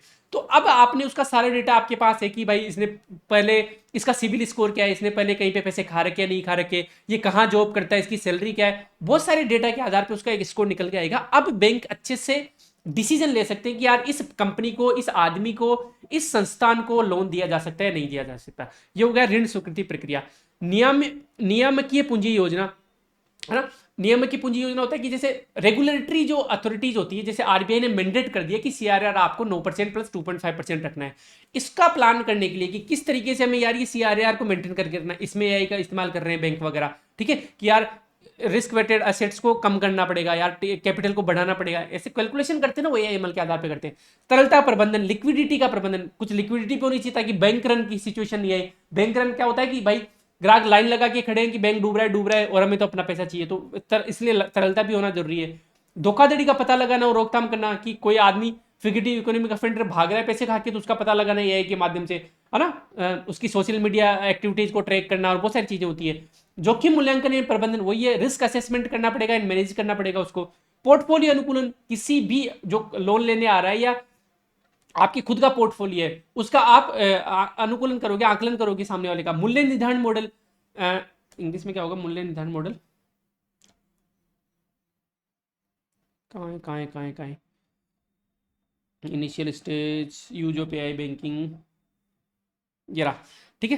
प्राइसिंग मॉडल्स, यार प्राइसिंग किस चीज के, एंड चैटबॉट्स। चैटबॉट्स तो प्राइसिंग का मतलब है कि आपके अलग अलग जो प्रोडक्ट है उनकी प्राइसिंग क्या होनी चाहिए, आपके जो लोन अमाउंट है उस पर परसेंटेज कितना होना चाहिए, ये सब प्राइसिंग मॉडल्स में आ जाते हैं। और चैटबॉट्स, भाई आप हर बैंक के चैटबॉट्स है, आईसीआईसीआई का चैटबॉट है, एसबीआई का साथी नाम से या क्या नाम से भूल गया मैं, एसबीआई का है जो एआई चैटबॉट है, जो आपको सारी चीजें आपका लोन कैलकुलेट करके बता देगा, ईएमआई कितनी आएगी, है ना, कितना आपका वन टाइम पेमेंट आएगा, कितने परसेंटेज ब्याज दर पे आपको लोन मिलेगा, ये सारी चीजें कैलकुलेट करके बताते थे एआई चैटबॉट, ठीक है।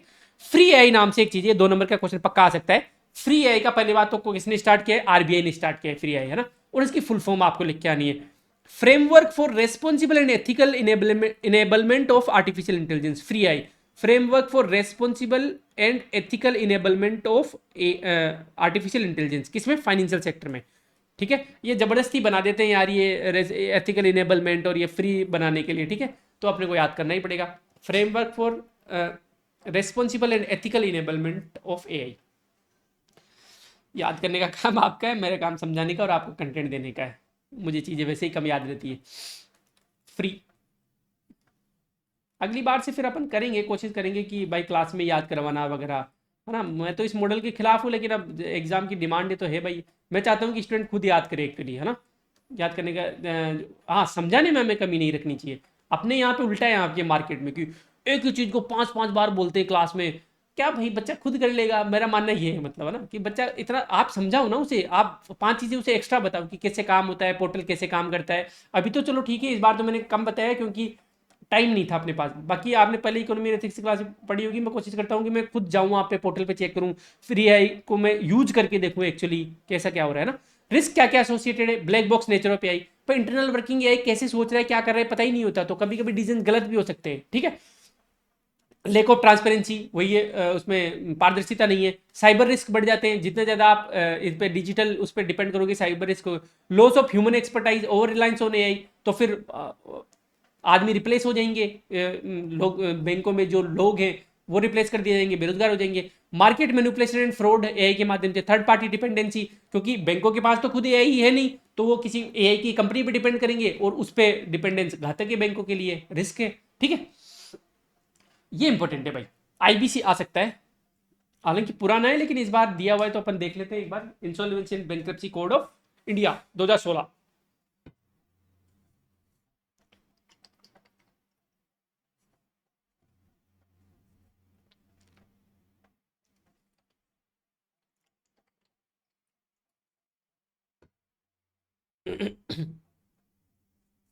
तो देखो 2016 में इंसॉल्वेंसी एंड बैंक्रप्सी कोड लाया गया। इसमें क्या होता था कि कोई भी, देखो अभी कल परसों ही पैनल में बैठा था मैं, और हिस्ट्री के थे वो जो इंसान थे, जो कैंडिडेट थे, वो हिस्ट्री के लेक्चरर थे। तो मैंने उनसे एक सवाल पूछा कि एक बात बताओ, हिस्ट्री से अपन क्या सीखते हैं, हिस्ट्री क्यों पढ़ाई जाती है? अपन ऐसे बोलते हैं कि जो बीत गई सो बात गई, तो हिस्ट्री क्यों पढ़ाई जाती है? तो उन्होंने एक बहुत अच्छा सा आंसर दिया कि सर हम हिस्ट्री से सीखते हैं कि गलतियां हम दोबारा नहीं करें। फिर मैंने उनसे बताया कि आपने क्या सीखा, तो उन्होंने एक चीज़ बताई कि हमें किसी को भी बहुत ज़्यादा दबाना नहीं चाहिए, बहुत ज़्यादा। जैसे फॉर एग्जाम्पल क्राउड कंट्रोल का एक प्रिंसिपल होता है, कल को आप आरपीएस भर्ती होंगे ना, तो क्राउड कंट्रोल में आपको सिखाया जाएगा कि जो भी भीड़ है उसको कॉर्नर मत करो। ऐसा नहीं कि आप डंडा मारते जा रहे हो और भीड़ एक कोने में हो गई है, उससे क्या है, भीड़ को स्केप होने का रास्ता नहीं मिलेगा, और स्केप होने का जब रास्ता नहीं मिलता तो सामने वाला अटैक करेगा। भाई आप डंडे मारे जा रहे हो तो फिर ठाले थोड़ा ना बैठे रहेंगे, वो फिर आप पे अटैक करेंगे। तो हमेशा एक स्केप होने का रास्ता भीड़ को दिया जाता है। भाई आपका काम डंडे मारना ये सब थोड़ा ना है, उसको भगाना ही तो है, तो भागने का रास्ता भी दिया जाता है पुलिस द्वारा। ठीक है, तो हमेशा किसी को इतना मत दबाओ, किसी को इतना कॉर्नर मत करो कि वो रिटेलिएट कर दे, अटैक कर दे आप पे। तो आईबीसी भी उसी, तो मैंने उनको पूछा भी था कि अच्छा, उन्होंने बहुत अच्छा एग्जांपल दिया था कि सर वर्सेल की जो संधि थी, वर्साई की जो संधि थी वर्ल्ड वॉर वन के बाद में, उसमें जर्मनी को बहुत ज़्यादा दबा दिया गया था, इसके कारण वर्ल्ड वॉर टू हुई। फिर मैंने पूछा कि अच्छा आप इस प्रिंसिपल को एडमिनिस्ट्रेशन में कैसे काम लोगे बताओ आप, है ना? तो फिर उनका ब्यूटीफुल सा आंसर था कि जैसे फॉर एग्जांपल ये वाली चीज़ हो गई कि किसी को बहुत ज़्यादा मत दबाओ। तो जैसे फॉर एग्जांपल किसी कंपनी है, आईबीसी पे अपन बात करते हैं, उनको छोड़ते हैं अभी, आईबीसी पे मैं आपको समझाता हूँ। इंसॉल्वेंसी इन बैंक्रप्सी कोड में ऐसा होता है कि कोई भी जो कंपनी है, मान लो वो बैंक्रप्सी के इंसॉल्वेंट, उसने अपने आप को घोषित कर दिया बैंक्रप्सी के कगार पे। इंसॉल्वेंसी और बैंक्रप्सी में क्या डिफरेंस होता है? इंसॉल्वेंसी में होता है कि कंपनी मान लेती है कि भाई मेरी बस की बात नहीं है, अब मेरे हाथ पांव फूल रहे हैं। बैंक्रप्सी का होता है कि कोर्ट ने डिक्लेयर कर दिया लीगली कि आप बैंक्रप्ट हो गए हो। मानना खुद अलग चीज होती है और लीगली डिक्लेयर करना अलग चीज होती है। ठीक है, तो इंसॉल्वेंसी जो प्रोसेस है उसमें कंपनी के हाथ पांव फूले हुए हैं, फाइनेंशियल कंडीशन अच्छी नहीं है। तो अब क्या होता है कि जो सरकार है वो ऐसा नहीं कि भाई कोई मतलब नहीं है, हमें तो सरकार मौका देती है कि यार कोशिश करो इसको रिवाइव करने का, उसके फाइनेंशियल ट्रांजेक्शन को देखती है। तो मैं अभी आपको पूरा समझाऊंगा। तो इंसॉल्वेंसी इन बैंक्रप्सी कोड इसलिए लाया गया, ठीक है, 2016 में लाया गया। अब इसमें होता क्या है, मोटा मोटा मैं समझा देता हूँ। इसमें दो तीन कीवर्ड्स है, कमिटी ऑफ क्रेडिटर है एक, तो इंसॉल्वेंसी प्रोफेशनल्स है, डेटर है, क्रेडिटर है। ये तीन चार टर्म्स आपको पता होनी चाहिए, है ना? कमिटी ऑफ क्रेडिटर्स क्या होता है कि भाई जैसे मान लो विजय माल्या हो गया, विजय माल्या की बड़ी सी कंपनी, उसने अलग अलग बैंकों से लोन ले रखा है ना? अलग अलग बैंकों से या नॉन बैंकिंग फाइनेंशियल कंपनी से लोन ले रखा है, एसबीआई से ले रखा है, मुथूट फाइनेंस से ले रखा है, अलग अलग से ले रखा है। तो अब विजय माल्या की कंपनी है वो इंसॉल्वेंट हो गई है, बैंक्रप्सी का कगार पे पहुंच गई है। तो ये जो क्रेडिटर्स है जिन्होंने लोन दिया है, उनकी एक कमेटी बनाई जाएगी। एक आदमी एसबीआई से ले लिए, एक आदमी मुथूट फाइनेंस से ले लिए, एक आदमी एचडीएफसी से ले लिए, इनकी एक कमेटी बना दी। ये कमेटी बैठ के बात करेगी कि अब क्या किया जाए भाई। ठीक है, ये एक इंसॉल्वेंसी प्रोफेशनल है, उसको अपॉइंट करेंगे। इंसॉल्वेंसी प्रोफेशनल क्या होता है?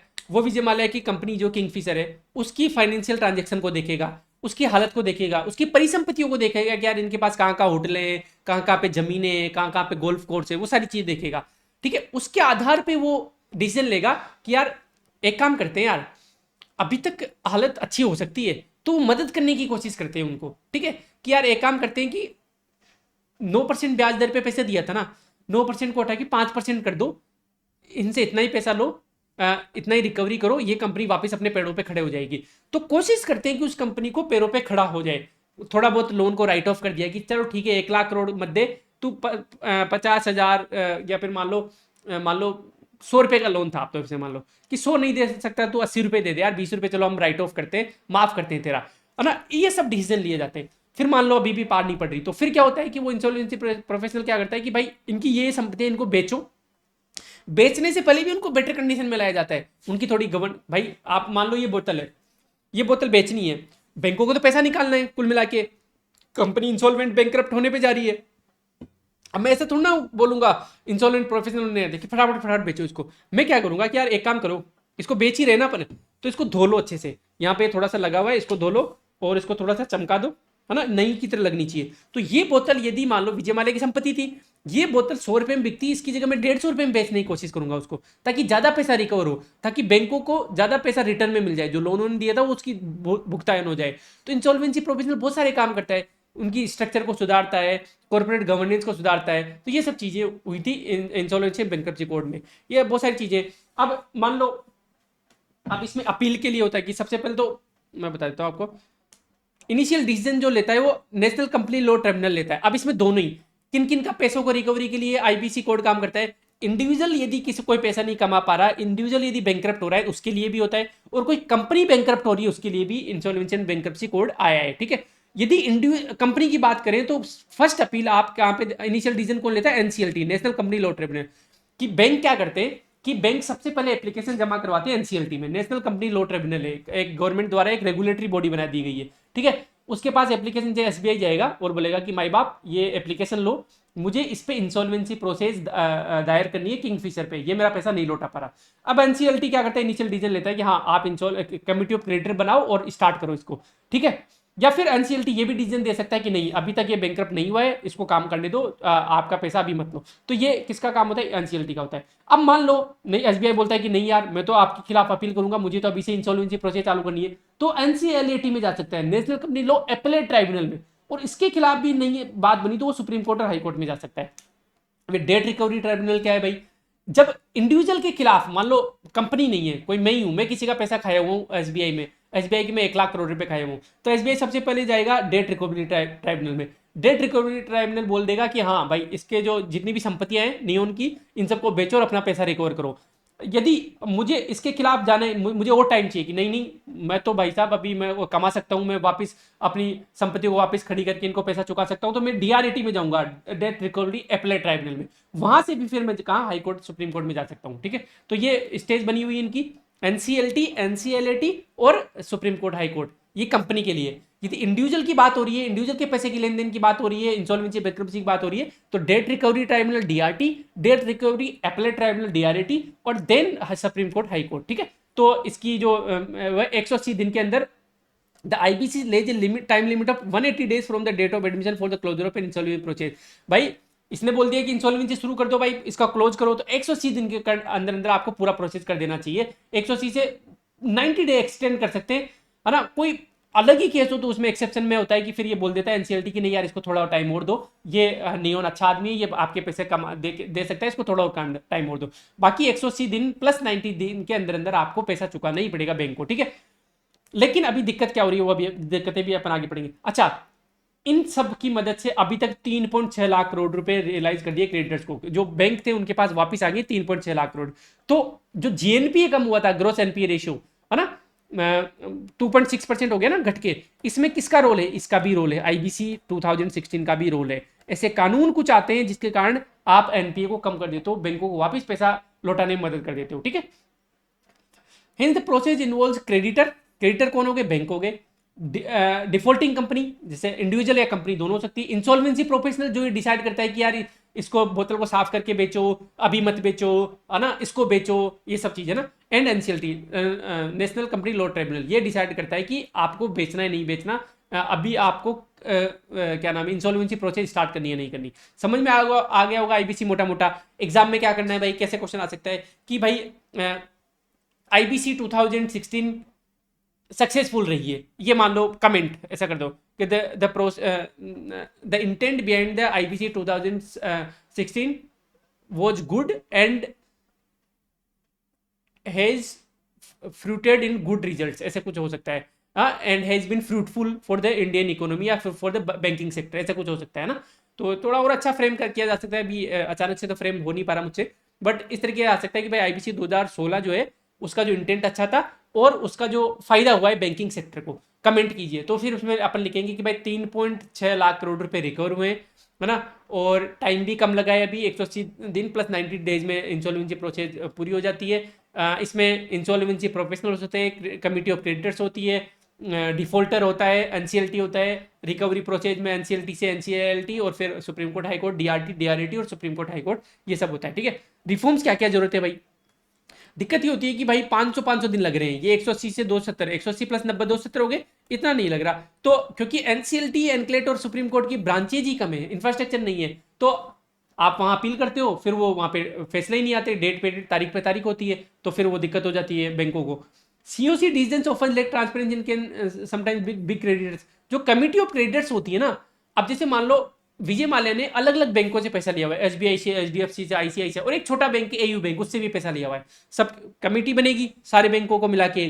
अब ये जो कमिटी ऑफ क्रेडिटर्स है ना, ये एयू बैंक को उतना फायदा नहीं पहुंचाएगी, वो बड़े बैंक है एसबीआई, एचडीएफसी, आईसीआई, उन्हीं को ज्यादा पैसा दिलवाने में कोशिश करेगी। तो ये भी एक दिक्कत है ना, ट्रांसपेरेंसी नहीं है उनके डिसीजन में, कोड ऑफ कंडक्ट नहीं है सीओसी मेंबर्स के लिए, है ना, कि वो कैसे बिहेव करेंगे, किस तरीके से मीटिंग लेंगे, ये सारा कोड ऑफ कंडक्ट, उनका ट्रेनिंग नहीं है, वो सब नहीं है ना। सम आईपीज लाइक एक्सपीरियंस और ओवरबर्डन, जो इंसॉल्वेंसी प्रोफेशनल्स होते हैं, जो डिसाइड करते हैं कि इस कंपनी की संपत्ति को अब बेचा जाना चाहिए, कितने में बेचा जाना चाहिए, किसको बेचा जाना चाहिए, ये सब उनके पास उतनी ट्रेनिंग नहीं है, या फिर ओवरबर्डन है वो। ठीक है, एक ही आदमी 3-3 4-4 कंपनियों का ये संभाल रहा है, तो वो दिक्कत है ना। Many resolution plan result in haircut of 78% raising concession. भाई रिजोल्यूशन तो आप कर रहे हो, लेकिन हेयर कट 70-80% हो गया, कि 100 रुपए बैंक के पास लेने थे बैंक को, और आपने रिजोल्यूशन प्रोसेस में अल्टीमेटली ये निकाला कि यार 20 रुपए ही ले ले बैंक, और बाकी 80 रुपए तो नहीं दे पाएगा ये कंपनी। फिर क्या फायदा हुआ बैंक को? भाई भाई आपने चलो प्रोसेस तो आपने मामला तो सुलझा दिया, लेकिन ऐसा मामला क्या सुलझाना कि 100 रुपए में से 20 रुपए बैंक के पास वापस आए, बाकी 80 रुपए डूब गए, तो ये भी दिक्कत है। Limited use of information utilise by the creditor and debtors.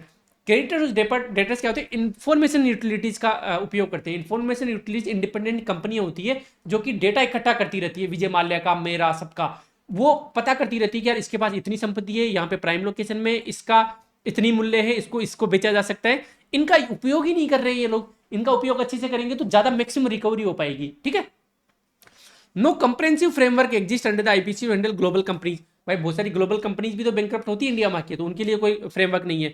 Sector specific adjustment नहीं है, रियल एस्टेट के लिए अलग बनाया जाना चाहिए, फाइनेंशियल सेक्टर के लिए अलग बनाया जाना चाहिए, कोई मैन्युफैक्चरिंग कंपनी उसके लिए अलग बनाना चाहिए, ऐसा सेक्टर स्पेसिफिक अप्रोच है ही नहीं, क्योंकि हर जो सेक्टर है उसकी अलग अलग डिमांड होती है। ठीक है, क्लियर है यहां तक?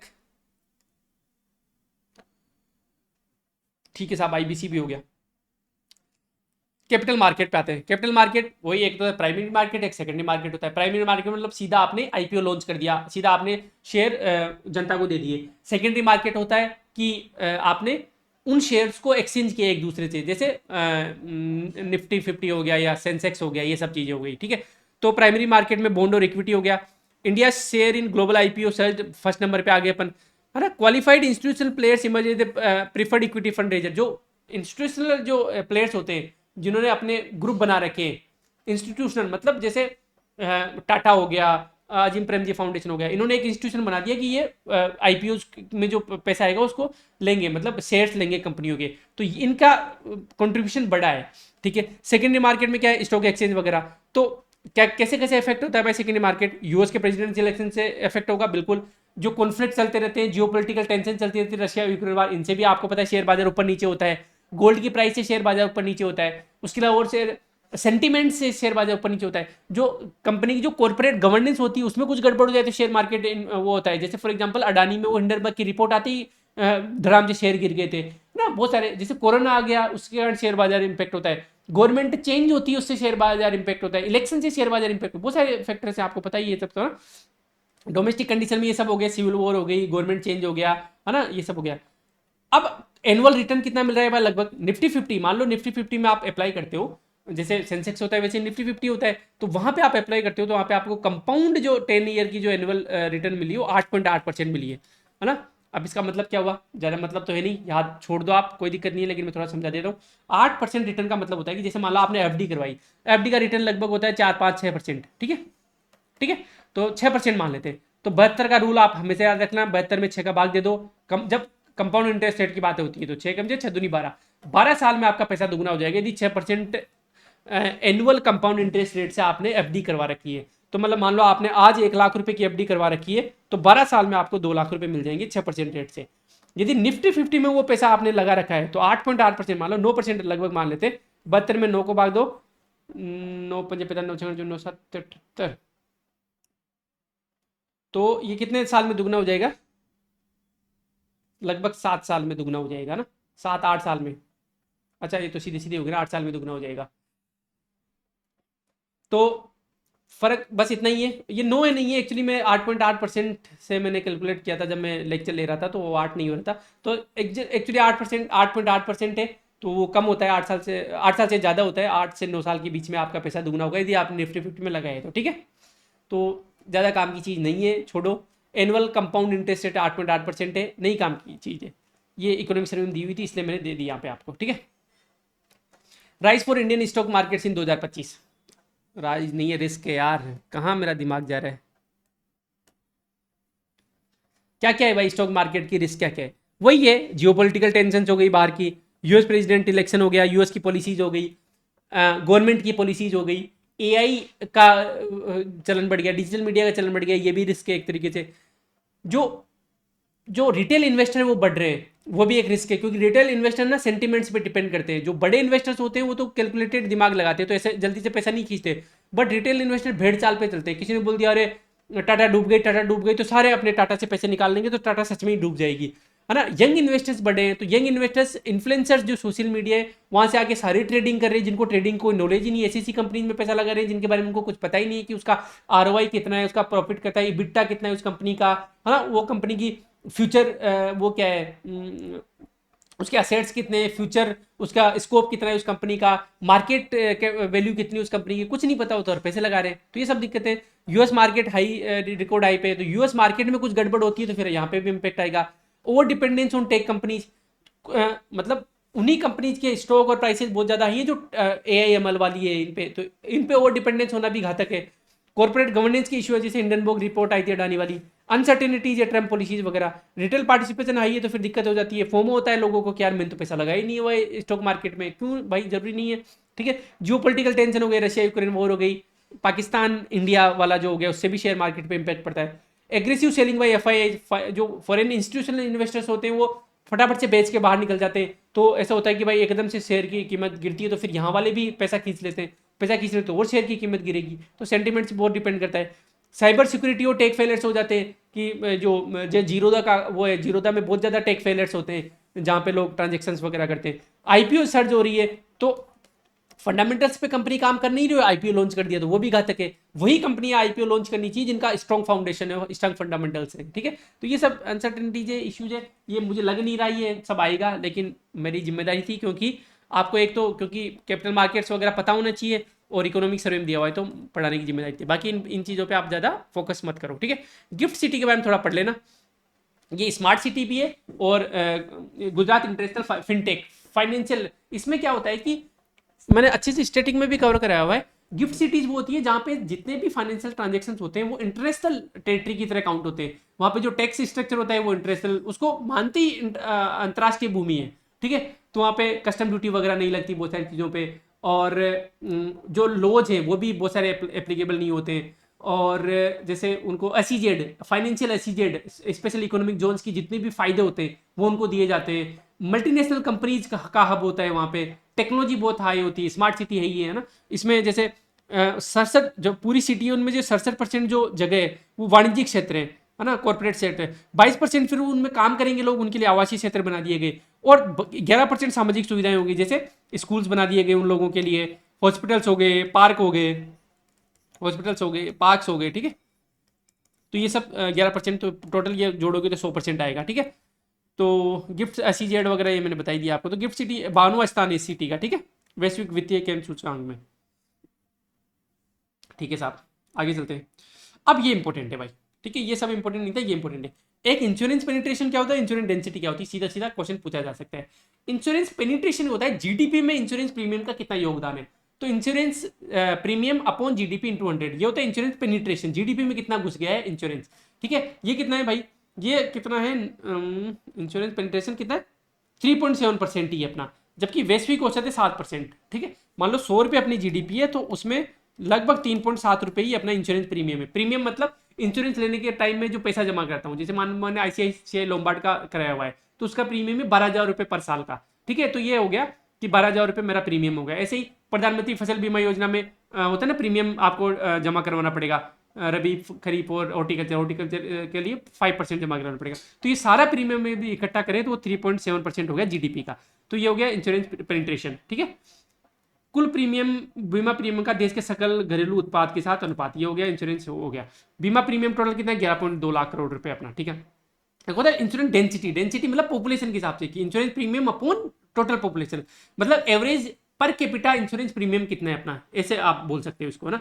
तो ये कितना है, $95 है अपना, $95 की हर एक आदमी ने $95 का इंश्योरेंस करवा रखा है। अब बहुत सारे गरीब है वो तो बिल्कुल नहीं करवा रहे, लेकिन अमीरों ने बहुत ज्यादा करवा रखा है। तो एवरेज औसत अपन ले तो $95 का होता है। और अमेरिका का पता है कितना है, $8,000, मतलब औसत वहां पे हर आदमी ने $8,000 प्रीमियम दे रखा है इंश्योरेंस में। मतलब वो तो बहुत एडवांस डेवलप्ड कंट्रीज है नहीं है। ठीक है, तो इंश्योरेंस डेंसिटी क्या होगी, total insurance premium upon total population. ठीक है साहब। बीमा क्षेत्र के विस्तार के प्रमुख कारण, प्रधानमंत्री फसल बीमा योजना, प्रधानमंत्री जीवन ज्योति बीमा योजना, प्रधानमंत्री जन आरोग्य योजना। तो गवर्नमेंट स्कीम से इसलिए बीमा क्षेत्र का विस्तार हो रहा है। मध्य वर्गीय जो परिवार है उनका विस्तार हो रहा है। तो जैसे जैसे आदमी एक बेसिक रोटी कपड़ा मकान से ऊपर उठता है तो फिर उसको मेस्लोज हायरार्की आपको पता है ना, तो बेसिक नीड्स से ऊपर उठता है उसको सिक्योरिटी नीड्स भी जरूरत होती है। और बीमा क्या है, सिक्योरिटी नीड्स है कि भाई मैं बीमार हो जाऊंगा तो क्या होगा, मेरे पास इतने पैसे कहां से आएंगे। तो सिक्योरिटी, मुझे सेंस ऑफ इनसिक्योरिटी हो गई अपने शरीर से, तो मैं बीमा ले लिया मैंने। ठीक है, तो मध्यवर्गीय परिवार इनसे ऊपर जैसे ही उठेगा, ये तो गरीब होते हैं, रोटी कपड़ा मकान वाले तो फिजियोलॉजिकल नीड्स वाले तो जैसे ही मेस्लो हायरार्की में अपन ऊपर जाते हैं तो अपन बीमा वगैरह के बारे में सोचने लगते हैं। ठीक है साहब। प्रौद्योगिकी की प्रगति होगी, टेक्नोलॉजी का विस्तार होता है, बीमा लेना आसान हो गया। पहले बीमा क्लाइंट से मिलो, बीमा क्लाइंट घर आएगा। अब बेटे बेटे मैंने जो बीमा लिया है वो अपने मोबाइल ऐप से लिया है। ठीक है साहब। बीमा विनियामक एवं विकास प्राधिकरण IRDA द्वारा बेहतर नियामकीय उपाय, जब रेगुलेटरी अथॉरिटीज बहुत अच्छे से काम करती है तो बीमा फ्रॉड नहीं होते, है ना, लोगों को अच्छा फायदा मिलता है उसका। तो ये काम अच्छा करते, तो जैसे मान लो खुदा ना खास्ता मैं बीमार हो गया, मेरे 20 लाख रुपए लग गए, तो अब मेरे जो आसपास के जो मेरे दोस्त हैं क्योंकि अब 20 लाख रुपए कैसे लगे, क्योंकि IRDAI ने सुनिश्चित किया हुआ है कि भाई हाँ सही में अच्छे से बीमा कराया हुआ है, सब कुछ नियम फॉलो हुए, तो बीमा कंपनी को इसको पैसे देने ही पड़ेंगे। जब मुझे पैसे मिल गए तो मेरे जो आसपास के दोस्त हैं, मेरे रिश्तेदार हैं, मेरे स्टूडेंट्स हैं, वो सीखेंगे कि यार बीमा अच्छी चीज है यार, तो वो बीमा लेंगे। तो जब रेगुलेटरी अथॉरिटी ढंग से काम करती है तो बीमा का विस्तार होगा ही होगा। ठीक है साहब। पेंशन सेक्टर एनपीएस में सकल ये जो जीडीपी का योगदान कितना है, 4.5% है। राष्ट्रीय पेंशन प्रणाली, नेशनल पेंशन सिस्टम में ये भी कोई काम की चीज़ें नहीं। अटल पेंशन योजना है, उसमें 2015 से स्टार्ट हुई। 1,000 से लेकर 5,000 तक की गारंटी पेंशन है। 18 से 40 आयु वर्ग का मैं अभी फिक्स थोड़ा थोड़ा जमा कराता रहूंगा। 60 साल होते ही मुझे 1,000 से लेकर 5,000 के बीच में पेंशन मिलेगी। वो डिपेंड करता है मैं कितना जमा करवा रहा हूँ हर महीने। ठीक है, इसमें अटल पेंशन योजना के ग्राहकों का 80% हिस्सा कुल पेंशन ग्राहकों में, भाई टोटल यदि पेंशन मिल रही है लोगों को 80% अटल पेंशन योजना चाह रहा है। आयकर दाता इसमें सम्मिलित नहीं हो सकते, महिलाएं लगभग 52% है इसमें। ठीक है, तो ये भी आप रट लेना इनको। तो क्या है, एक यूनिफाइड पेंशन स्कीम है, ओल्ड पेंशन स्कीम और न्यू पेंशन स्कीम को यूनिफाइड करके। ओल्ड पेंशन स्कीम में क्या होता था कि आपने जो लास्ट सैलरी ड्रॉ की है उसका 50%, जैसे फॉर एग्जाम्पल आप रिटायर होने वाले हो, आपकी 60,000 सैलरी थी तो उसका 50%, 30,000 सैलरी आपको पेंशन में मिलेगी। ओल्ड पेंशन स्कीम में जैसा आप मर जाते हो तो उसका लगभग 50-60% आपकी स्पाउस को मिलेगा। 30,000 का फिर 15,000 आपकी स्पाउस को मिलेगा, वाइफ या हस्बैंड को मिलेगा। ठीक है, तो ये तो ओल्ड पेंशन स्कीम में थी। न्यू पेंशन स्कीम में क्या होता था कि ऐसा कोई फिक्स नहीं मिलेगा सैलरी वैलरी का, आप थोड़ा थोड़ा कटवाते जाओ और लास्ट में जो भी आपके मान लो 5 करोड़ 6 करोड़ है उसकी आप या तो पेंशन बांध लो या फिर एक साथ ले लो। तो यूनिफाइड पेंशन स्कीम इन दोनों का मिक्स आप कर सकते हो। ठीक है, तो नई और पुरानी दोनों पेंशन योजनाओं के विशेषताओं का समन्वय हो गया। सेवा के अंतिम 12 महीनों के औसत मूल वेतन का 50% पेंशन के रूप में गारंटी शुदा होगा। कि जैसे मान लो आपने 25 साल तक न्यूनतम सरकारी सेवा कर ली है तो लास्ट के साल में आप जितनी भी सैलरी ड्रॉ कर रहे थे उसका एवरेज लेके उसका 50% आपको पेंशन मिलती रहेगी हर महीने। ठीक है, न्यूनतम पेंशन 10,000 प्रति माह मिलेगी। और सेवानिवृत्ति के बाद, पेंशनधारी की मृत्यु के बाद परिवार को पेंशन मिलती है 60% उसका। ठीक है, ठीक है साहब, मैंने बताया दिया। एनपीएस वात्सल्य योजना, अब कुछ लोग ऐसे होता है कि भाई मुझे तो अपने 18 साल से कम वाले बच्चे के लिए भी पेंशन शुरू करनी है, पेंशन के लिए कंट्रीब्यूशन शुरू करना है, तो उसके लिए वात्सल्य योजना होगी। भाई जैसे ये अटल पेंशन योजना है उसमें तो 18 साल से 40 साल के लोग ही प्रवेश कर सकते थे, लेकिन मुझे अपने बच्चे के लिए पेंशन, मुझे अपने बच्चे की बुढ़ापे की भी चिंता है। ठीक है, तो मैं थोड़ा थोड़ा पैसा जमा करवाना चाहता हूँ, तो पेरेंट्स अपने बच्चे के नाम पे पैसा जमा करा सकते हैं। जैसे ही बच्चा बालिग होगा फिर वो उसमें शिफ्ट हो जाएगा उसके। तो अभिभावक बच्चों के नाम पे खाता खोल सकते हैं। वार्षिक न्यूनतम योगदान 1,000 रुपये होगा, अधिकतम योगदान कोई सीमा नहीं है। 18 वर्ष तक के भारतीय नाबालिग बच्चों के लिए डिजाइन किया गया है वात्सल्य योजना, वात्सल्य। ठीक है, ठीक है साहब। इंडिपेंडेंट रेगुलेटरी अथॉरिटी, ये भी छोटा सा टॉपिक है, कोई काम का नहीं है। कौन कौन सी इंडिपेंडेंट रेगुलेटरी अथॉरिटीज होती है? आरबीआई हो गई, सेबी हो गई, आईआरडीए हो गई, पीएफआरडी हो गया पेंशन के लिए, pension fund regulatory authority of India, PFRD हो गया, है ना, development regulatory authority of India. ये insurance regulatory development authority India हो गई, सेबी हो गई, security and exchange board of India हो गई, आरबीआई हो गई। ये सब क्या है? रेगुलेटरी अथॉरिटीज है। ये किस किस द्वारा रेगुलेट की जाती है? या तो भाई ये संसदीय समितियां होती है, उनको जवाब देना पड़ता है इनको। ये संबंधित मंत्रालय विभाग, जैसे आरबीआई को वित्त मंत्रालय, फाइनेंस मिनिस्ट्री को जवाब देना पड़ सकता है ना। केग द्वारा इनकी ऑडिटिंग होती है, बिल्कुल आरबीआई को केग ऑडिट करता है ना। जुडिशियल रिव्यू, मामला ज्यादा हो गया तो इवन कोर्ट्स वगैरह भी इनका रिव्यू कर सकते हैं। तो ठीक है ये, है ना। मानदंड क्या होते हैं इनके? भाई लोकतांत्रिक वैधता है या नहीं है इनकी? क्या सच में इसको पावर लोकतंत्र द्वारा दी गई है सेबी को? कैसे? सेबी का एक्ट था 1986 से शायद, या 1984 है सेबी का एक्ट। ठीक है।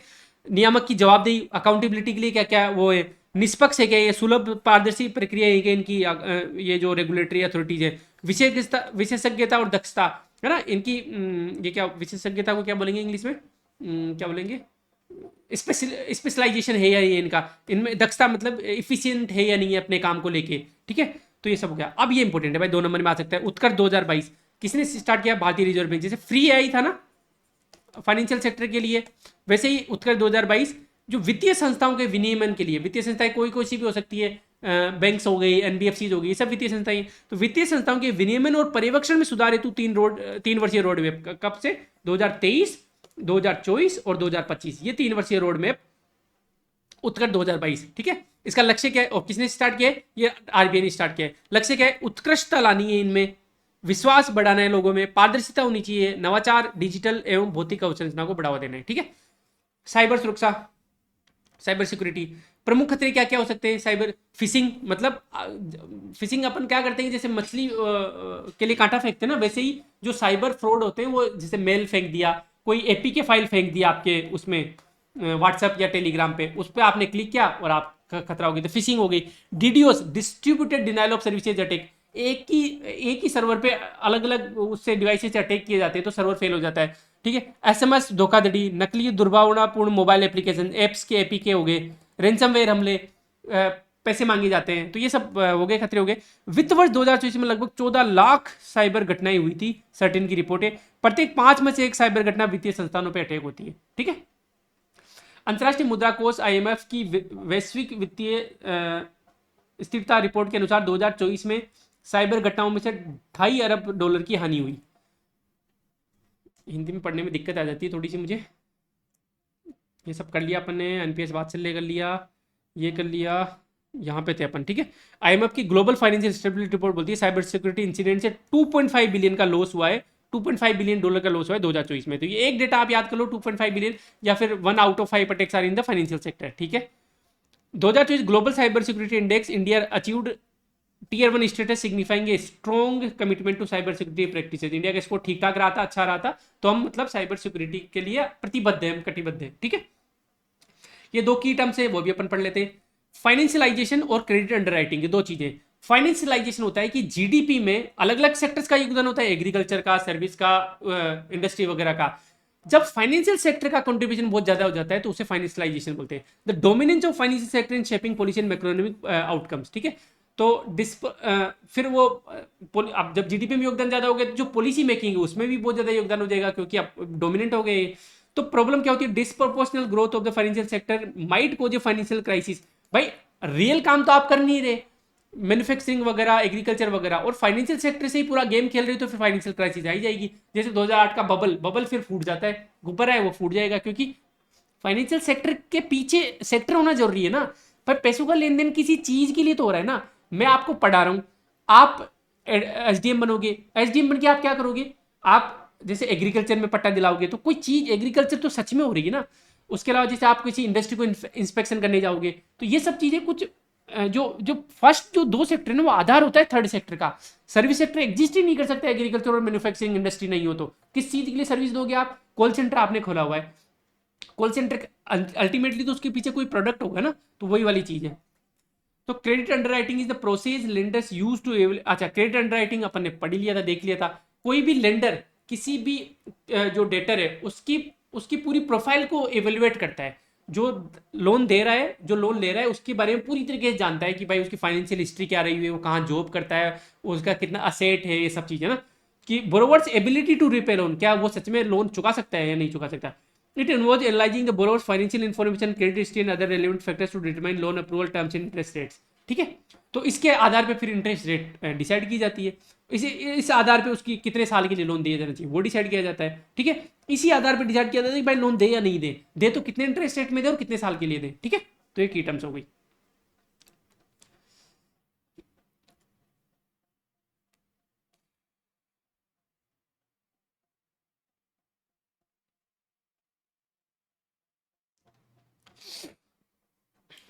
ठीक है साहब, अब अपन क्या करें, अपन एक काम करता हूँ मैं, थोड़ा सा गैप लेके कि जो चैप्टर 3, 4 और 5 है ना, क्योंकि अभी फिर लंबा हो जाएगा, तो चैप्टर 3, 4, 5 का मैं अभी थोड़ी देर में रेस्ट लेके मैं शूट कर लेता हूँ। फिर कल जो है अपना लास्ट वाला लेक्चर शूट हो जाएगा। ठीक है, तो ये कर लेते हैं अपन। तो मिलते हैं फिर कल मिल जाते हैं अपन चैप्टर 3, 4, 5 के लिए। एक्सटर्नल सेक्टर हो गया और ये सब हो गया ना, आपके लिए फिर हैवी हो जाएगा 2 घंटे ज़्यादा का वीडियो। ओके जी, thank you so much. Like comment तो आप करते हो नहीं, तो कोई बात नहीं, वो आपकी मर्जी है, हम अपना काम करते रहेंगे। Okay, bye bye.